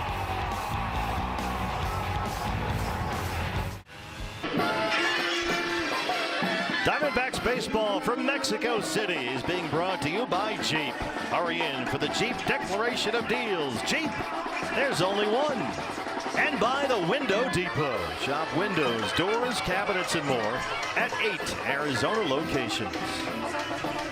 Well, some of the atmosphere here at El Estadio Alfredo Arpalu, home of the Diablos Rojo de Mexico. No Padres so far today. They have a 7-2 lead. Ryan Thompson on to start the 7th. And he'll get the sharp end of the stick. Tatis, Merrill, and Machado 2, 3, and 4 in the San Diego 7th. Machado's already homered twice. He's knocked in 5 of their 7 runs. Yeah, this Padre offense is having a little bit of a coming out party. Thompson's been really effective, though. His ERA doesn't really reflect how good he's been. One off day can really blow up a reliever's ERA for about 2-3 months. Yeah. There's one guy also that Torrey can really bring in when guys are on base, you know, and that's really saying something. Get you out of a real mess.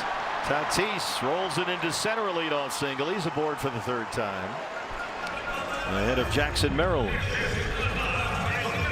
Just a hard struck ball, change up, off speed, not at the plate, just hit it up the middle. Now you got to be careful with Tatis. You can run on Thompson a little bit. Tatis, again, he's got good speed. He can steal bases. Well, you mentioned Ryan Thompson's ERA. He's been such a critical arm out of this bullpen. He was shutting down everyone and everything. But had 2 outings last week in that White Sox series and allowed runs both times. Things got a little bumpy. Alec Thomas won't be able to make the diving attempt. He'll play it safe, play it on the hop, and Merrill has his second hit. The problem we saw with Ryan last week against the White Sox was just having trouble throwing consistent strikes and locating where he wanted to. Yeah, that's what happens. That was a little blooper out there that AT just didn't get a real good read on at first, and that ball fell in. Well, this is a situation in which you did not want to find yourself. 2 on, no outs. It's Machado, who has homered in his last 2 at-bats. The guy came into the ball game with a .291 slugging percentage, and obviously that's not going to remain that way very long. Well, we keep giving him opportunities. Get guys on base for Machado. Tatis is at second, Merrill at first. Great speed on the bases for the Padres.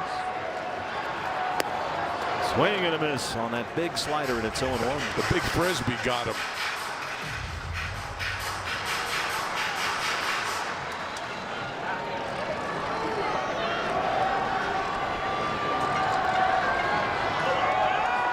Play at second, and they have Tatis picked off. He's in a rundown. Arenado applies the tag. Merrill a heads-up move, gets into second, but they had Tatis hung out to dry. You just had that feeling that he was going to try to run. Candy, that's something they instituted midseason last year, specific to Ryan Thompson because of his unique delivery. Yes. I mean, how do you read that? If you're a base runner, I mean, that's very, very difficult. That's why he's able to pick guys off. That's a big one. That's a planned play that they designed specifically for Ryan, and it's worked several times over the last several months. So it's 0-1 on Machado. And he hits a bouncer backhanded by Arenado at third. Merrill stays put at second, and there's 2 outs. Well, after first and second and no outs, you're feeling pretty good about this inning right now. Thompson. You've got the hottest hitter up. It's Xander Bogaerts, who singled and scored in the second against Ryan Nelson. Bogaerts 1 for 3. He's got a hot streak going now. He's hitting better than .360 in his last 17 games. And a very rough start, 4 for 32. But has really picked up the pace. Jammed him that time. It hangs up in short left. Gurriel's got to hurry up. On the dead run, Lourdes nearly collides with Fernandez. Gurriel thought it was going to come to him, but that wind pushed it back, and he had to get on the high horse, and he was able to get to the spot.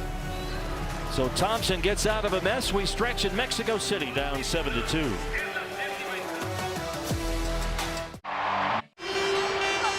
It's a 50-50 fiesta. We've rolled over our jackpots from the last 3 games, and we're going to pay somebody some big money, some mucho pesos here later today. You have until the end of the 7th inning to get your tickets online at dbacks.com/5050 from anywhere in the state of Arizona. And it's a 3-day jackpot. We're well over $40,000 now, climbing quickly. dbacks.com/5050 for the 50-50 fiesta, which ends after the game here today. Here's David Morgan, the right-hander, on for the Padre bullpen to start the 7th. He's been quite a find, coming undrafted out of Hope International University. Signed as an undrafted free agent by the Padres, and now in his 2nd season. Threw 47 innings for them last year and posted a .266 ERA. Throws that first pitch in there at 98. This Padre bullpen is very talented. Yeah, it's a very difficult bullpen when you're trailing them late in the game. Runs that thing in there, that sinker at 99. And it's 0-2 on McCann. James McCann had to come in and replace Adrian Del Castillo in the 3rd, if you're just joining us. Del took a foul tip off his left hand and had to leave the game. And McCann had to take over. He pops up into this swirling wind. Merrill's under it. And he's able to run that down. So the diagnosis on Adrian Del Castillo is a dislocated left ring finger. So not encouraging news for Del. Foul tip.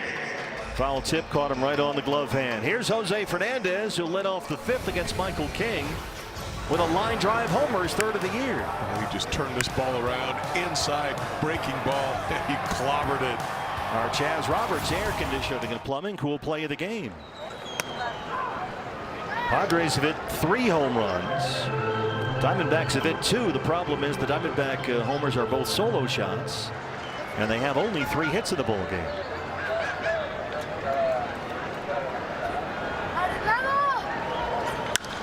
Hernandez hits it hard the other way, right through Gabby Lane. It's by Cronenworth. Another hard hit ball off the bat of Jose Fernandez, who's 2 for 3. Home runs to the left. That time Powders one through the right side, using the whole field. Well, that was 110-mile-an-hour ground ball the other way. I mean, it's really incredible what this kid is doing. 110 on the ground for a 1-out single. Arenado has walked and grounded out.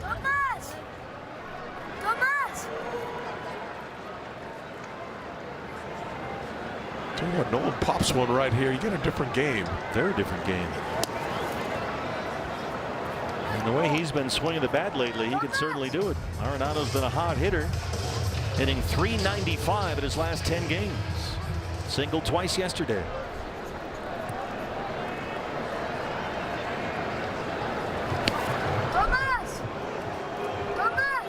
Remember, Nolan had that real slow start when he began his Diamondback career, but he's come on so strong recently that he's now batting .306 in April, and for the month is slugging .500. Wind is really coming in straight now from center, and Nolan hits it over there. Back-to-back opposite field 1-out singles, and they're on board for Alek Thomas. You know, there's a guy that's got tons of experience and just served that ball right the other way. I love hits like that. So they get to Morgan, couple of 1-out singles. Here's Alek Thomas, who homered here yesterday in his first at bat. Alek so far has struck out and fouled out. He's 0 for 2. Now a long ball really changes the game. Conference time on the mound for the Padres. Let's check in with Andrew, the home buyer. Catch the best deal for your house by calling me, Andrew, the home buyer. Well, Luis Campusano getting together with Manny Machado. 2 on and 1 out. Diamondbacks trying to scratch their way back into this thing, and a chance for Alek Thomas, who launched that 2-run home run in his first at bat here yesterday. Swinging a good bat right now. You like the matchup. Right-handed flamethrower. If you get a hold of one, get a little backspin on it. Got a different game. Wind still blowing in.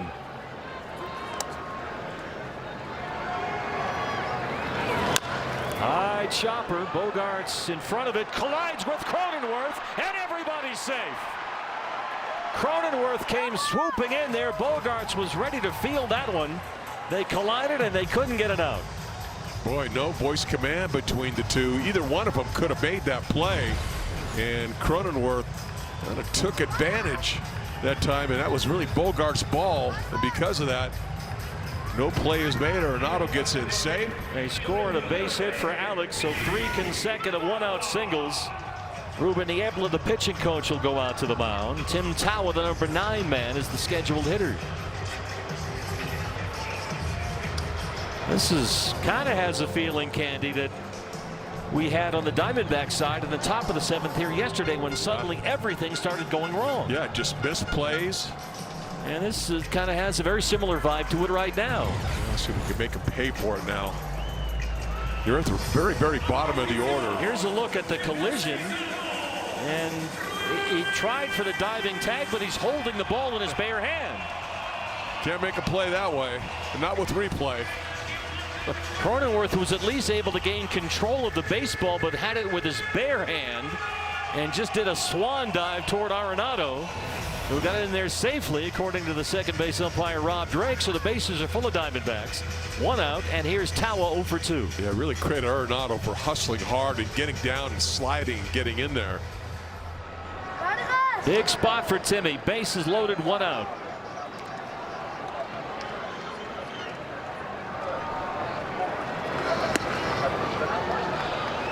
Boy, that's a cutter that did not cut. Cut the wrong way. A backup cutter. That's what it was. Fernandez at third. Arenado's at second. Thomas at first. The wind blowing straight in from center field. Tawa launches one toward the left field corner. That one's headed for the wall. And it's gone. Tim Tawa has hit a grand slam, and Mexico Mexico City, and the Diamondbacks are back within one. He hit it right through the teeth of that wind. What a time for Tim Towers' first of the year. It's 7-6. Morgan gave him a disrespectful ball right over the middle of the plate, right down to shoot, and Tawa turned it around. This ball was clobbered. I mean, it didn't get more than 15 feet off the ground. It has that fence back there, the protective fence over the wall, and it just did sneak over there. Stammen's going to have to go out and get Morgan. And just like the 7th inning for the Diamondbacks yesterday, the 7th has seen things unravel for the Padres today. It's a one-run game again in Mexico City. We're back after this. Exciting. Well, they call this the Fire Diamond, and Tim Tawa has just set this place ablaze. The Padres had things well in hand, but a Tawa grand slam after 3 consecutive one-out singles have made it a one-run ball game. And the Padres have dipped back into their bullpen. Here is Bradley Rodriguez, who's got a 98-mile-an-hour fastball and a real good changeup. He'll mix in the cutter there for the first pitch to Vargas. Vargas homered his last time up. The streak continues. All of this with 1 out. Yeah, that bottom of the order. Talk about some production. Right back in the game.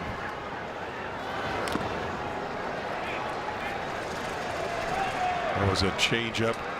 Things unraveled for the Diamondbacks in that 7th inning last night when they had 3 walks. They had a couple of errors. They had a disengagement violation. They had an injury. Everything went wrong. And now things have unraveled in the 7th today for San Diego. That one caught Campusano in an unwelcome spot. Ugh. A little bit out front of that changeup. Got the top of it. Came right back and got him where it hurts. Junior Valentine is going to give Campusano a moment to compose himself. As Vargas is back in there with an 0-2 count. Marte on deck behind him.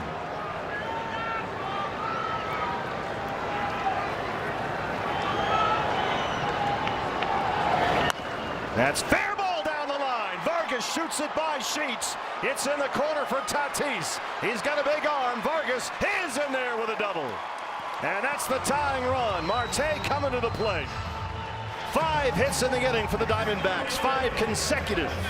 Oh, stay hot, Vargy. Right over the bag, right down the line, into the corner. Now right into scoring position. Still just 1 out in the inning. Tying run at second. Go ahead, run at the plate. Let's see if Cattell can launch one here. Tatis got a cannon of a throwing arm. Yeah, you got to respect it. Vargas knows. Here's Marte 0 for 3.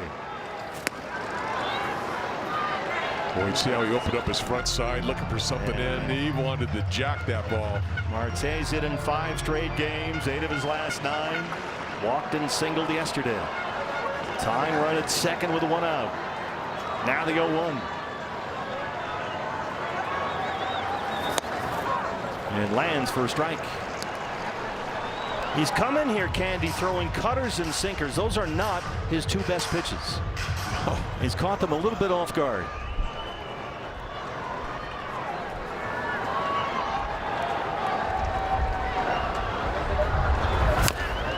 Wood race is on. Rodriguez able to field it. Vargas gets into 3rd.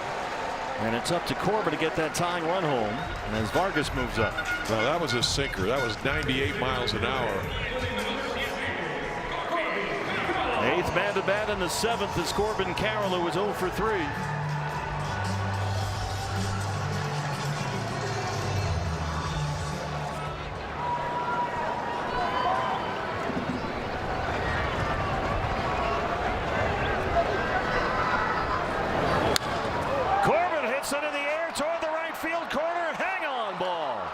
It's foul. Too far foul. Whoa. That was loud off the bat. Out in front of the cutter. You keep throwing the ball that part of the plate. He's going to get you. Torey Lovullo checking with Junior Valentine. Remember, the foul poles here are short. They are much shorter than the foul poles we see at a major league ballpark. And that might be the lane that Torey Lovullo is trying to take here. With the umpires, he'll talk to Jordan Baker. The crew chief is at first. Here he is. Yeah. Arizona challenging the foul call. I think George's got to work that mic. I think he's requesting a crew chief review, which is pretty standard on a home run call. Let's have a look. The foul poles are maybe a third shorter than we normally see.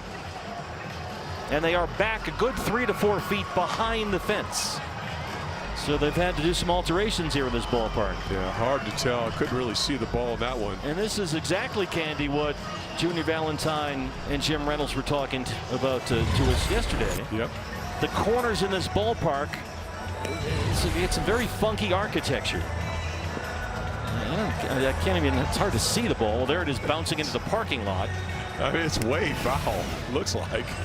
But did it go over the, it's really going to be hard to get a definitive look at this. Yeah, I think the interesting thing is that netting, not only does it go a little bit towards right field, but it also goes towards the plate. Jordan Baker. Call stands, which means they can't confirm or deny. So they'll stick with a call made on the field, and it's allowed strike one for Corbin. It almost looked like Torrey was icing the pitcher right there. Well, that's smart. The low foul poles it's worth a shot right there. It doesn't cost you a challenge. Yeah. Vargas at third is the tying run. 2 outs. 0-1 on Corbin.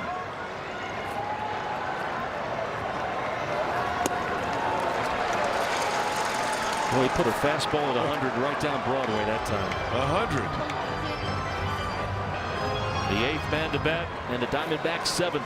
4 runs home on the Tawa grand slam. That almost went to the backstop. That would have been a clutch run. Remember, there's not a ton of room back there. Nobody over by third base, so Vargas can get all kinds of a secondary lead. All you need to hear is something through the infield. Yeah, Vargas halfway down that third base line. The 1-2 pitch. Missed well inside with that sinker. J.R. House coaching at third.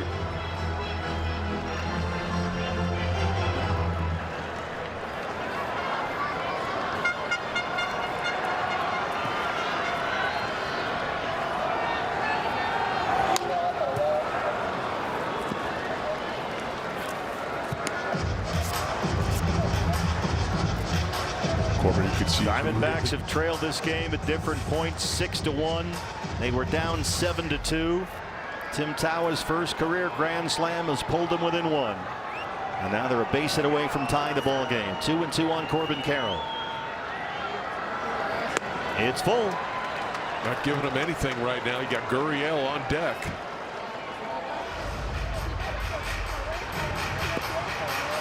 Big pitch here for Bradley Rodriguez.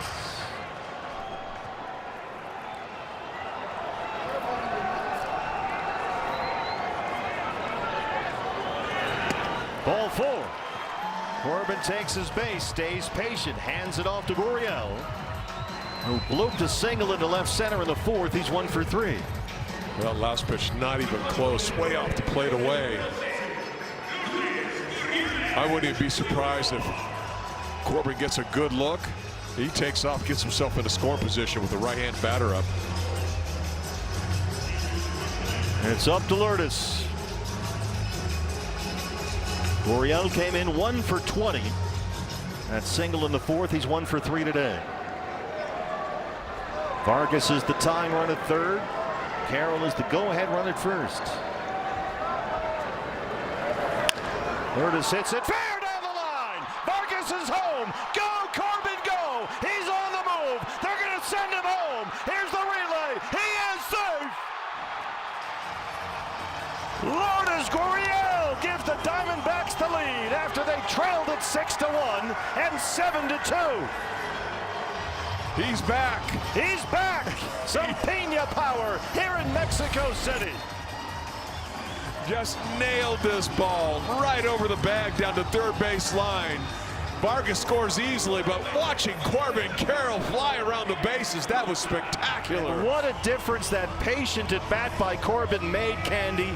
Not only did he get the walk, he ends up getting on base at the go-ahead run. Ruben Niebla out to the mound, the pitching coach. What a great inning for the Diamondbacks. You called it early on, too. It just had that vibe of complete and utter collapse. You had it. You called it. Well, that's what bit the Diamondbacks yesterday, and this thing unraveled just as quickly on the Padres here today. It started with 3 consecutive one-out singles. Tawa hit his first career grand slam. Vargas had the double. Marte moved him to third. Carroll worked the walk, and Gurriel drove them both in.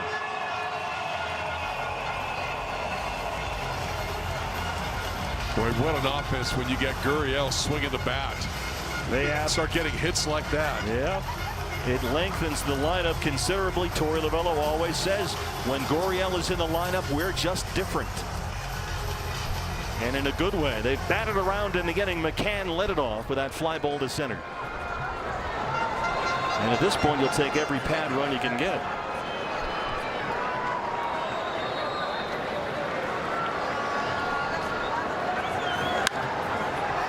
First base side, Sheets over to have a look. The wind is blowing it into the seats. It's out of play.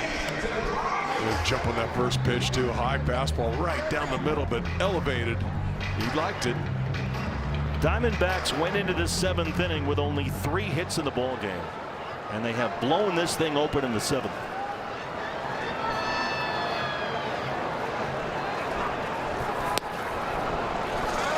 Got the cutter by him, and it's 0-2. Padres in the 8th have Sheets, Andujar, Camposano due up 6, 7, and 8. Juan Murillo warming up in the Sanderson Ford bullpen.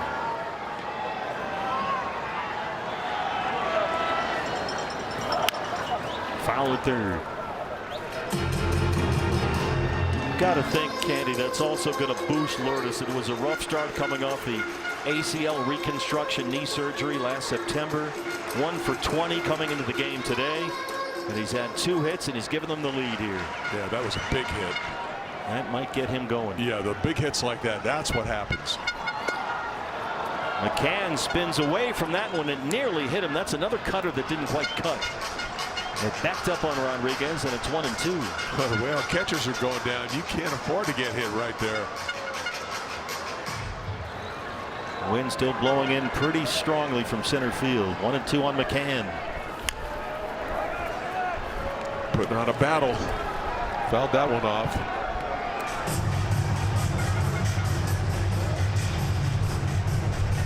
Well, they're going to, in this toxic pitching environment, hand it over to the bullpen for the 8th and 9th. Trying to get a split of this 2-game set. McCann bounces it by Rodriguez. Cronenworth is there, and they strand Gurriel, but the Diamondbacks bat around. They send 10 men to the plate in a wild 7th inning. Tawa's first career grand slam, followed by the Gurriel double, and we go to the 8th, leading 8-7. Wow. If you love to En situación de bases llenas con un out con Tim Tawa en la caja de bateo. Sale batazo en línea hacia jardín izquierdo. La pelota está viajando. La pelota vuela. Para atrás la bola. Para atrás. Para atrás. Para la calle Tim Tawa con las bases llenas. Y esto se cerró espectacularmente. 7-6 la pizarra. Se acerca Arizona. The Hall of Famer, the great one, Oscar Soria on the call. Tim Tawa's first career grand slam. Part of a big Diamondback inning. They've come back from down 6-1 and 7-2 to take a lead over the Padres. And he'll hand the ball for the 8th inning to the right-hander Juan Murillo, who's been looking more and more impressive and more dominant, Candy, every time out. Yeah, he's getting comfortable in that role, really just being the setup guy, but a power arm. And that's really good to see for the D-backs. It was a 6-run 7th, and they lead it 8-7. Gavin Sheets starts it off for the Padres.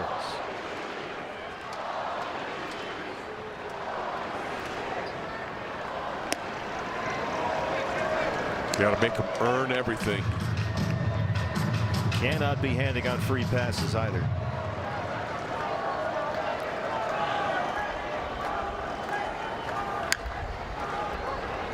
Fouls off that fastball. Everything for Murillo is 99 and above. It's 1 ball and 2 strikes with Andujar on deck. Yeah, big time arm, and he's really feeling comfortable in this situation. The more and more opportunities he gets. I think that's very good call, Candy. There does seem to be more of an ease in his body language out there. Last year he really struggled throwing strikes consistently. He was up and down for the minor leagues. He carries himself with a different gait this year. I think he knows too that he belongs. That's such a big thing for a young pitcher or hitter. Yeah. Just knowing that, yeah, I belong up here. And now just let your talent kind of shine through. And he's kind of evolving that way. Yeah, he did. Murillo blows it away, 99, and Sheets is a strikeout victim. I'll say he belongs. My goodness, this ball just exploded. McCann wants it up. It goes up, and no chance of hitting that ball. One away. Miguel Andujar, the DH, doubled in the fourth. Nearly hit home run out there to right center field. Yeah, he's a spray hitter. You got to move the ball around on him. He's a good hitter. Andujar has hits now in 6 of his last 7 games. Came in batting .316 on the year. His first season with the Padres. Good to show him that slider now and again off the plate. Don't want to fall too far behind in the count. It's 2-0. Yeah, you don't want a good hitter really being able to time you up. That's why you got to use your assortment of pitches. Like where that sinker is just a tick above the belt. And he gets a piece to foul it away. Next thing in the 4-seamer, the sinker, and the slider. Juan Murillo. We're going to start seeing the Belos at 98, 99, 100. With sink. Yeah, with movement. It's not fair. And Andujar at this point just fighting him off. This is self-defense. Campusano on deck. He has doubled and homered today for the Padres. Homered his last time up, the catcher. 2-2 on Miguel Andujar.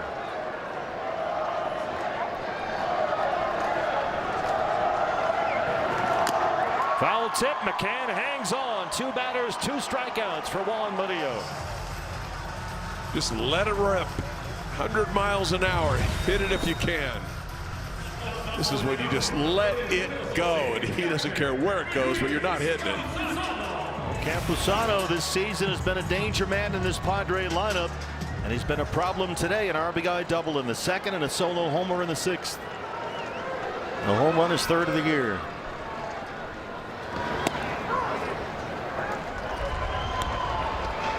Great pitch, just sloppy cutter, just over the plate, little slider, just to get me over strike.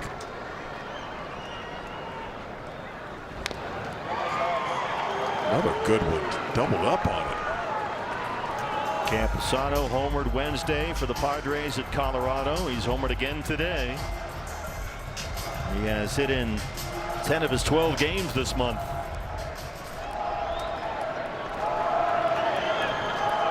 Murillo with that 1-run lead. Can he strike out the side in the 8th?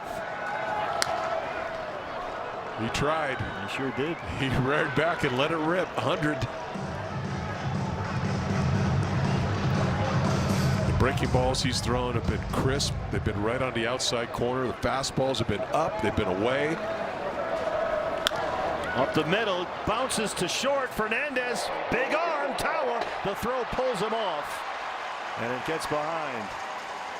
Boy, Murillo deflected that one. Fernandez did a nice adjustment there just to make a play on it. But Campusano's aboard, and now Cronenworth will hit. Yeah, too bad he didn't make this throw. I mean, he's got the arm to do it like you said. He just kind of yanked it up the outfield side of first base. Might have rushed it just a little bit. Going to get a pinch runner, it looks like. Remember, you can add a 27th man in an international series like this, and the Padres did that yesterday. Sungmun Song, who will come into the game as a pinch runner now, is making his major league debut. And now we've got Junior Valentine huddled up with the entire Diamondback organization on the mound.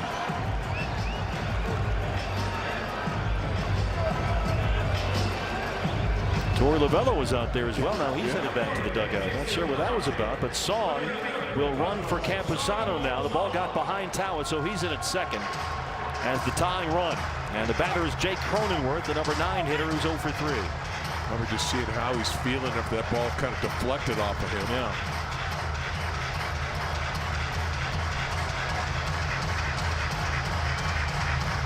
Sung-Min Song, signed by the Padres as a free agent. Torey Lovullo still going over things with the entire coaching staff. I think it's about where to position some of these guys. Here's Cronenworth 0 for 3.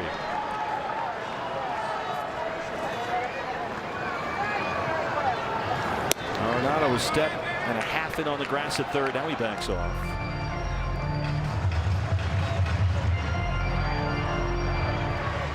Heck of a way for Song to make his major league debut.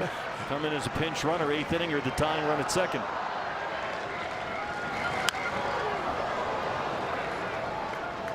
Cronenworth looked like he was behind that fastball. Doesn't matter what Cronenworth's batting average is, he's a tough out. Yes. He's going to make you get him out.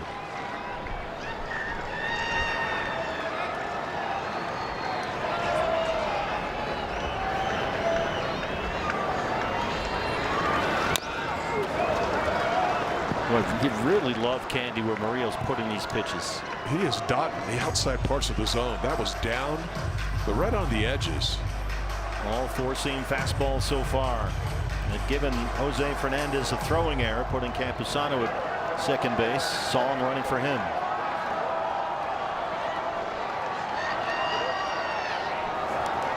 That gets behind McCann, and Song's at third. That's the carom we talked about, Candy. There's, well, nice padding back there behind home plate. There's not a lot of room back there, and it will carom right back to the catcher. You can really hear the thud that it created also. A little trampoline effect. And he comes right back to McCann. Now, that's not much to think about with the runner at second base, but now that he's on third, it's something to consider. And a 2-2 count on Cronenworth.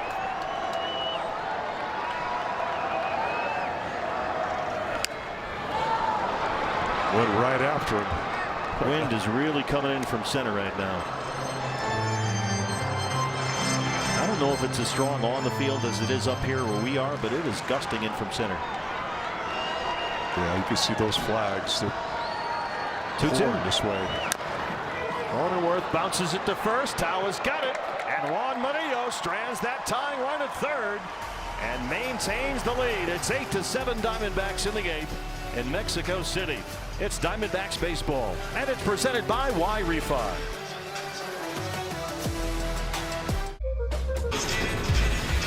Tom Candiotti, an impressive 8th inning with a 1-run lead from Juan Murillo. Oh, doesn't he have high velocity, but he was making great pitches. He was working the edges, the top of the zone, the bottom of the zone, and gets out of a jam, and now you got a chance to score some more runs and add on to this lead. Jose Fernandez, who has homered, singled, and scored twice, will lead off the Diamondbacks 8th inning against the new pitcher for the Padres. It's the Delaware Blue Hen, the right-hander Ron Marinaccio. He'll throw to Freddie Fermin after they pinch ran for Campusano, so new battery for the Padres. Fermin behind the plate, and Marinaccio on the mound for the Padres in his second season with San Diego after 3 years with the Yankees. Really don't understand how they've given Fernandez.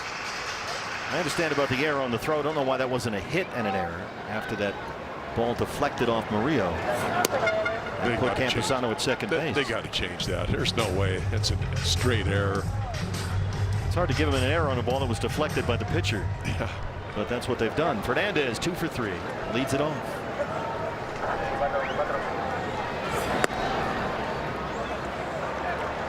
Good take. Padres will have the top of their lineup due up in the 9th inning. Laureano, Tatis, Merrill 1, 2, and 3. 3-0 on Fernandez, looking for some insurance runs here.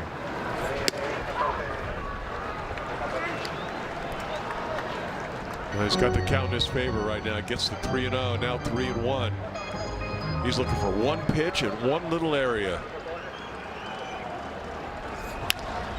And there's a base hit for Fernandez, his 3rd hit today, getting the start at shortstop for the injured Geraldo Perdomo, and it's a leadoff single. Well, we have a moment. Let's check in with the comedy stylings of Tim Hovick from Santan Ford. Hello, Arizona. Tim Hovick here. What are you doing? Just doing a little commercial. During batting practice? It'll just take a second. Santan Ford. I love the look on Torrey's face at the end of that one. Arenado's had a good day. He has walked, singled, and scored.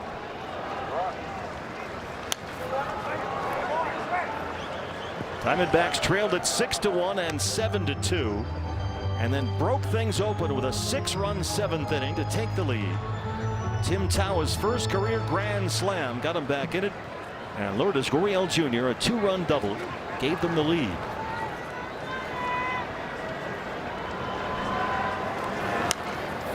Oh, 2 on Nolan. Nolan's been trying to do that this whole afternoon.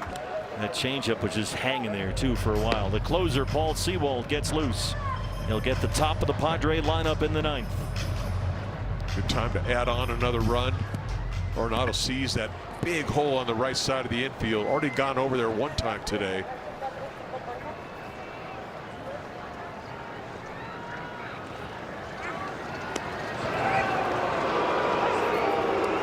Jose Fernandez has Corbin Carroll level speed. We don't often see him attempting stolen bases. He has stolen 1 on the year. If we talk about feet per second, he is right there step for step with Corbin.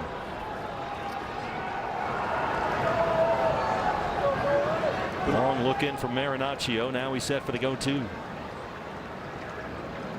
Another check over there. 2 disengagements. Padres are feeling it. Yep, they smell a rat. Dave McKay coaching at first.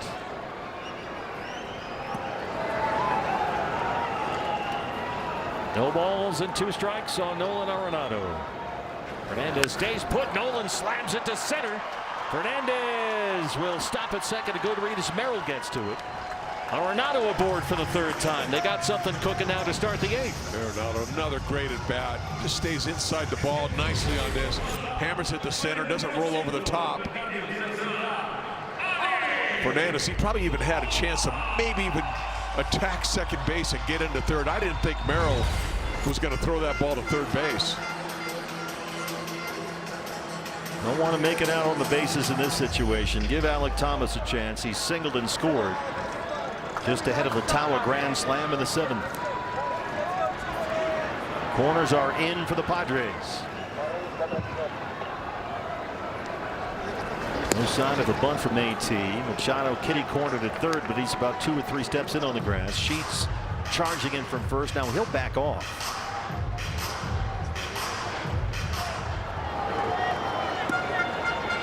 You just never know about AT because he's got the ability to bunt, but he also has the ability to pound the ball out of this ballpark. Chops that one foul. Such a good athlete. Terrific football player at Mount Carmel High School in Chicago. Alek Thomas, 2nd round pick out of that high school by the Diamondbacks. Ron Marinaccio, 30-year-old right-hander.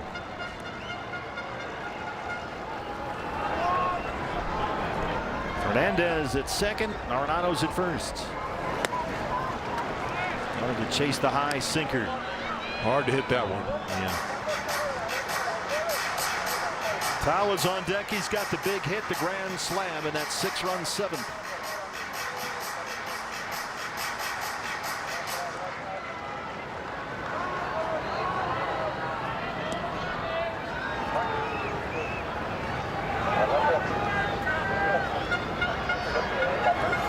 Alek Thomas, center field for a base hit.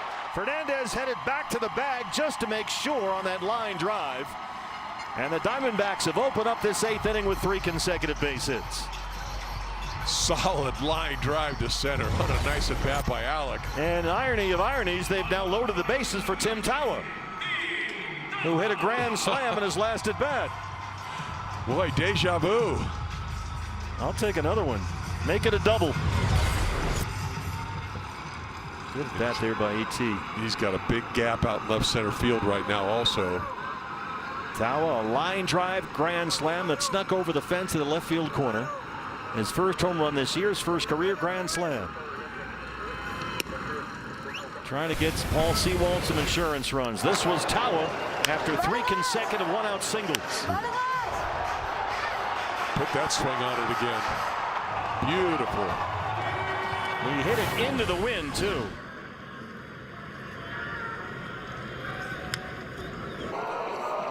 That cutter. He wasn't going to get cheated. Good time to make contact here, and a fly ball will do wonders right now. You're up by 1. You got to get up by 2. Fernandez at third, Arenado at second, Thomas at first. Still no outs in the 8th.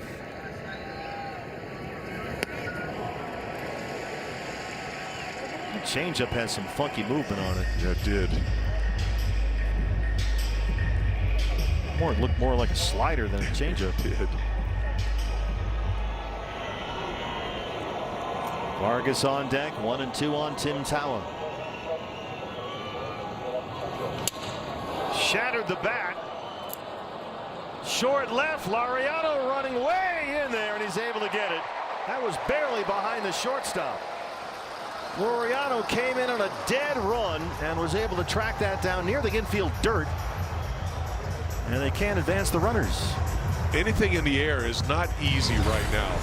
I mean, that ball looked like it was going to be a deep enough fly ball to maybe get the sacrifice fly, get the run in. But Laureano comes steaming in. He's fast, and he comes steaming in to get this ball before it drops. And he's got a big throwing arm. He was well in short left field anyway. So an out there for the Padres, and now it's Ildemaro Vargas, who was homered and doubled in this ball game. No chance for Fernandez.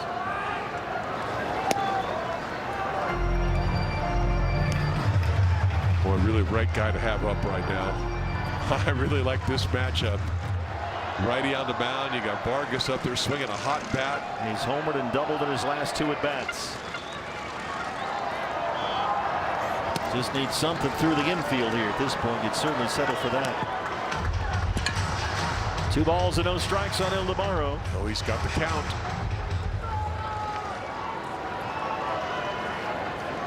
Leads the Diamondbacks this season in hits and home runs.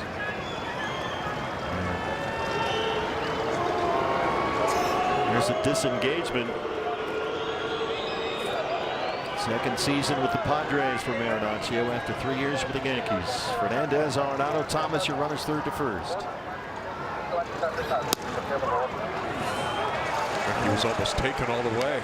Change up low. Remember, no ABS here in this ballpark. It doesn't have the technology, so there's no challenging ball and strike calls.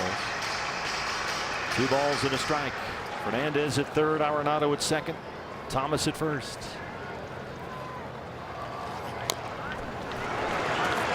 He's trying to keep everything down now. Tossing change-ups up there. It's 2-2. Marte, the on-deck hitter. Golden opportunity for some insurance runs for Sewald. Padres bullpen busy as well. Contact here. Big hole on the left side. Almost went to the backstop. Again, he leaned on that changeup. Well, as a pitcher, you never want to go to 3-2 with the bases loaded. And you can see he was upset after he missed with that changeup. He's thrown him, Candy, 3 consecutive changeups. And it's a full count, 3-2.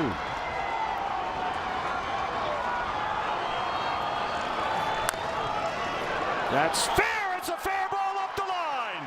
Vargas has done it again. Fernandez scores. Arenado scores. Here comes Thomas. Vargas for third. And he's in there.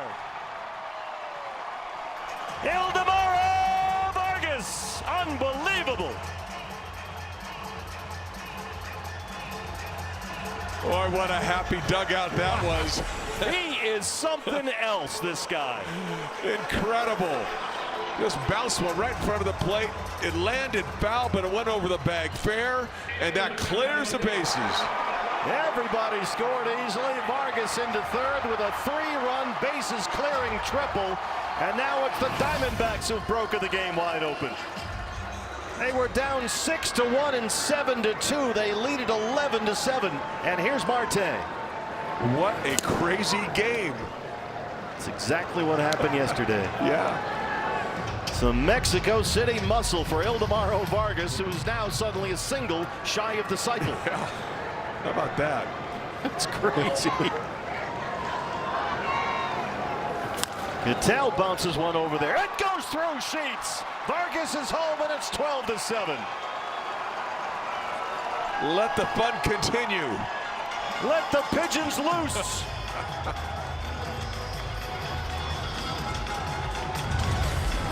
Oh, just finds the hole perfectly on the right side. Sheets is there and doesn't come up with the ball. Gets into right field. Base hit, RBI. All going the D-backs way. Greg Stammen with a slow walk out to the mound as the inning blows up on Marinaccio. Diamondbacks just pouring it on here. 6 runs in the 7th, 4 home in the 8th, still just 1 out. They trailed it at one point 7-2. They lead it 12-7.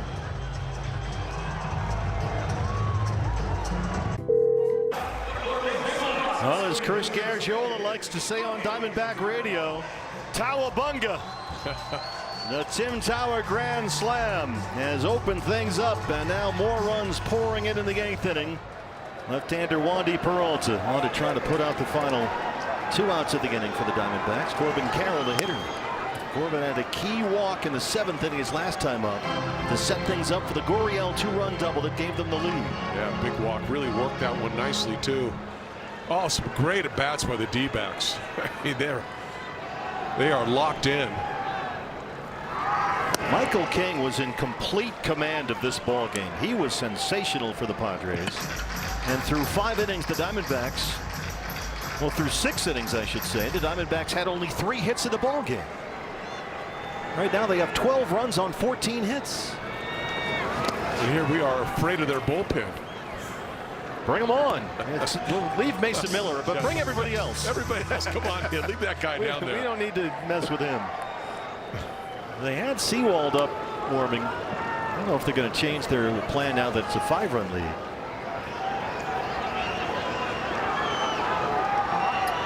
Corbin looking to join the hit parade here.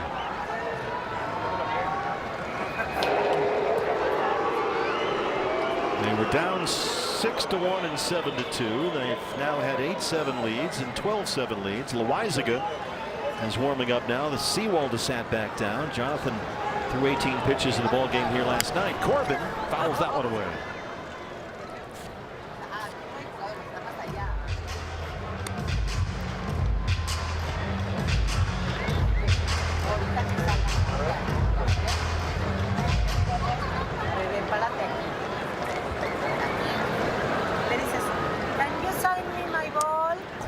His first hit in this game. That walk, though, like you said, that was key.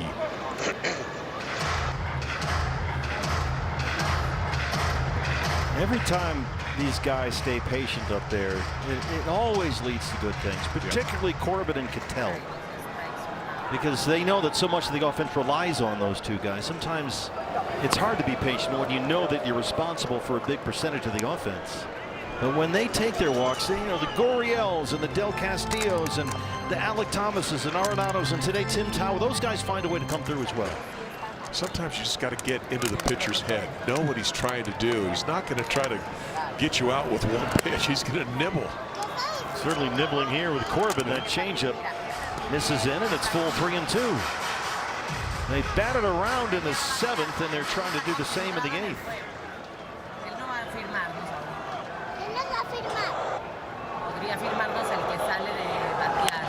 That's a ground ball that's going to roll by Cronenworth. Marte kicks it into high gear. Cattell's into 3rd, and we'll just keep going. Keep the merry-go-round on operation. Right to the right side of the infield, a base hit. An aggressive base running by Marte when you got a guy like Tatis throwing from right field. He gets in there. And Corbin Carroll is at first base. Marte's at 3rd. Another chance here for Gurriel, who had the 2-run double in that 6-run 7th that gave them the lead, just beyond the reach of Jake Cronenworth at second base.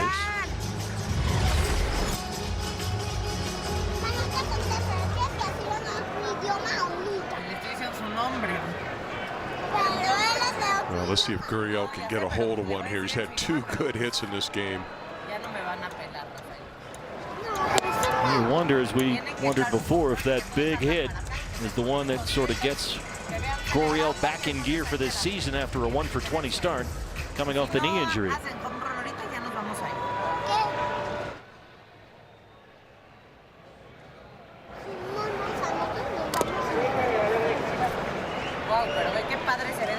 Pulled the string on him. A little bit out in front.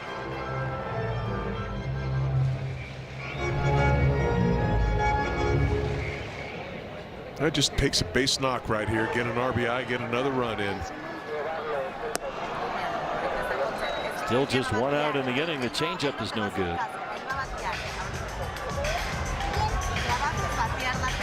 12 runs on 15 hits.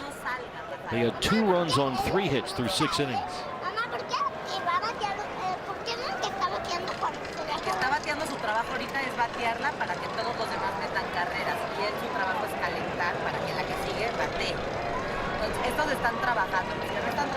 One and 2 on Gurriel.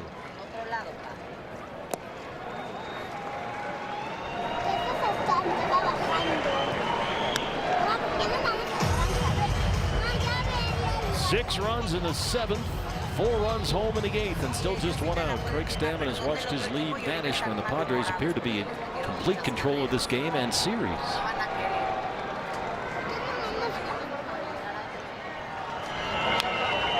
Foul tip. Just keeping himself right there. Diamondbacks are on a flight to Milwaukee as soon as this game is over. Day off in Milwaukee tomorrow. We're to 3 against the Brewers on Tuesday, and then we go to Wrigley for 3 against the Cubs over the weekend. 3 day games at Wrigley, by the way, so that'll be fun. What's turned into a long, even though these are home games, it's turned into a pretty expansive 3-city road trip, a road tour for the Diamondbacks. And again, patient at bats. It's a full count on Gurriel, 3-2. Big hole in that right side. Loris Norman likes to pull the ball, but every once in a while. Staying patient, and it continues to pay off. He'll take the walk. And now they're loaded for James McCann. We'll remind you, you can celebrate Mexican Heritage Night with us on June 4th. It's presented by Coors Light. You can get a special event ticket package, get a ticket to the game against the Dodgers, and this pretty awesome Mexican-inspired D-backs jersey. Date again is June the 4th, dbacks.com/Mex. Oh, is that colorful? Place to get your tickets. I'm sure Alec Thomas will have one ready for you. Ruben Niebla, the pitching coach, is out to the mound with the entire Padre infield. As things have started to balloon on Wandy Peralta as well. McCann is the 9th man to bat here in the 8th inning after they batted around in the 7th.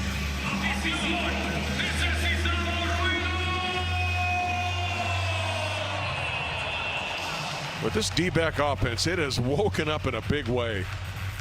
Blood in the water, and the Sharks are swirling. Yeah. Top of the order, bottom of the order, doesn't matter. Jorge Barroso will come in and run for Lourdes Gurriel Jr. and presumably take over in left field. Bases full of Diamondbacks, 4 runs already home, only 1 out. And here is James McCann.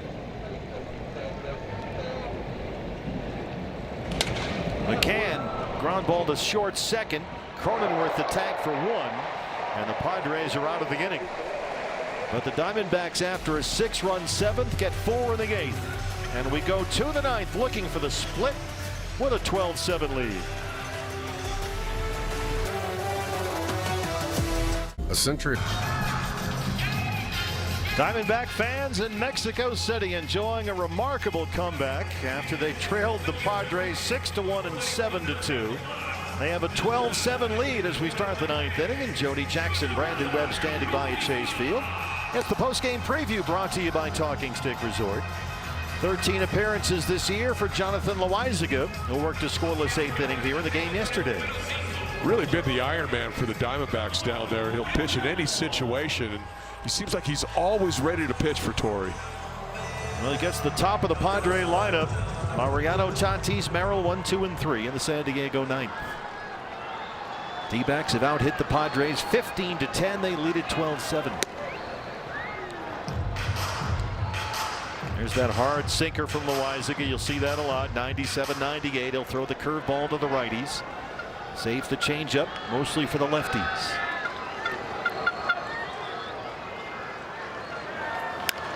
Mariano not going away quietly. Up, he's fighting back. Hard hit, line drive to left field. Barossa out there after he ran for Gurriel. Just looking for outs in this situation. That run means nothing at first base. Tatis has walked and singled.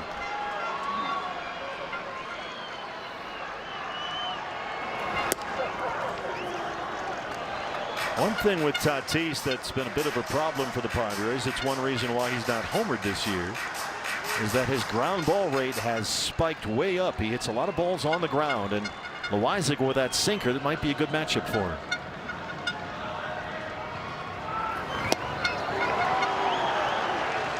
Threw the change up to the right-hander that time. That had a lot of downward movement too. Oh, good pitch. A little over anxious on by Tatis. Make him expand. The 0-2. That's a good 0-2 pitch. You want to keep everything down and away to Tatis as much as you can, especially if you have spin on it. Merrill on deck.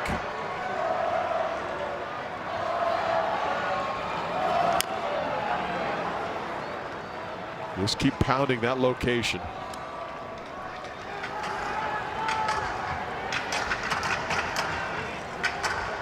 Jackson Merrill, the on deck hitter. 1-2 on Fernando Tatis Jr. Mariano at first.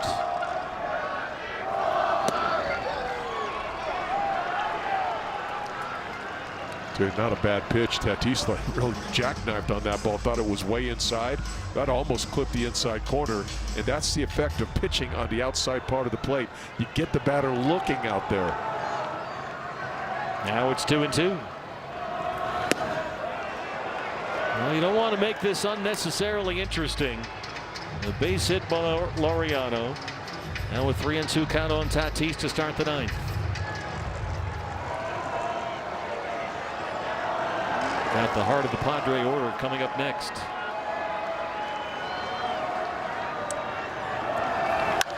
Tatis lines it to right. Corbin Carroll near the line, and he's got it. Boy, what a jump by Corbin Carroll. Tatis sprays this ball slicing towards the right field corner, and Carroll gets a great look at this ball and a great first step and runs it down. That's a great play. And a big out for Loizaga, who now faces Jackson Merrill, who has singled his last 2 times up.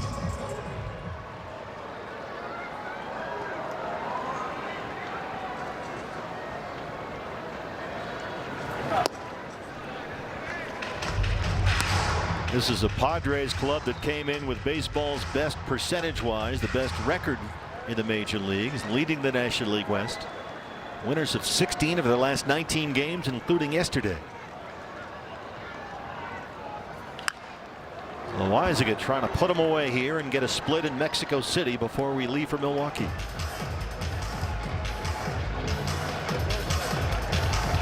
Just keep pounding the strike zone. There is activity in the Diamondback bullpen. 1-1 on Jackson Merrill.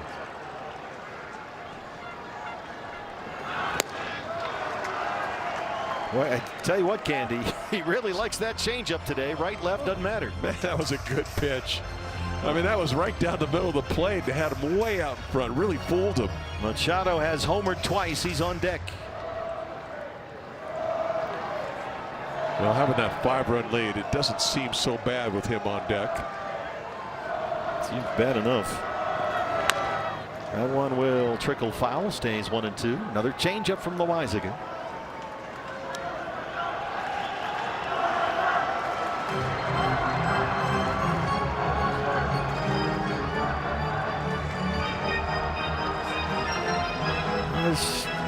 You don't quite have the lockdown factor with Loaisiga. It's been a bit of a roller coaster for him, so they do have some activity in the bullpen.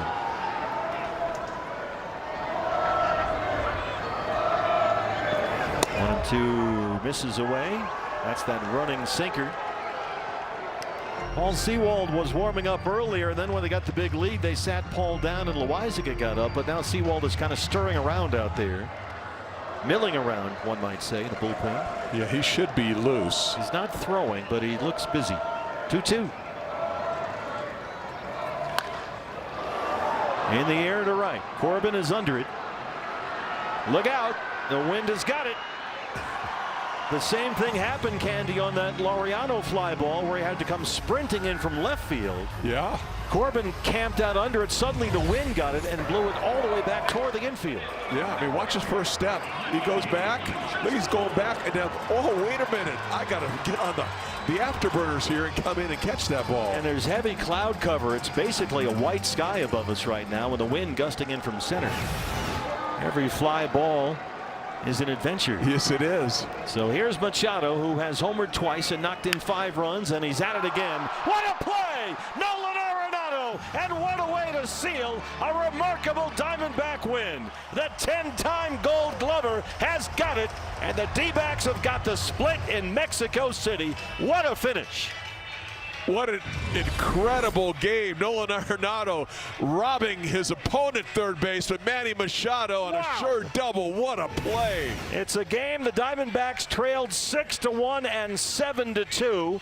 They exploded with a 6-run 7th and a 4-run 8th. And after trailing 7-2, they win it 12-7. I mean, this game's got about 3 storylines in there. It was incredible. The bottom of the order, fantastic. Top of the order, Vargas, outstanding. I mean, this is a whole team victory here. What a lift for this ball club, who had a complete collapse in yesterday's game. And boy, they have turned the tables on the Padres. Get Jody Jackson and Brandon Webb ready, because they got a lot to sort through, you guys. Enjoy it.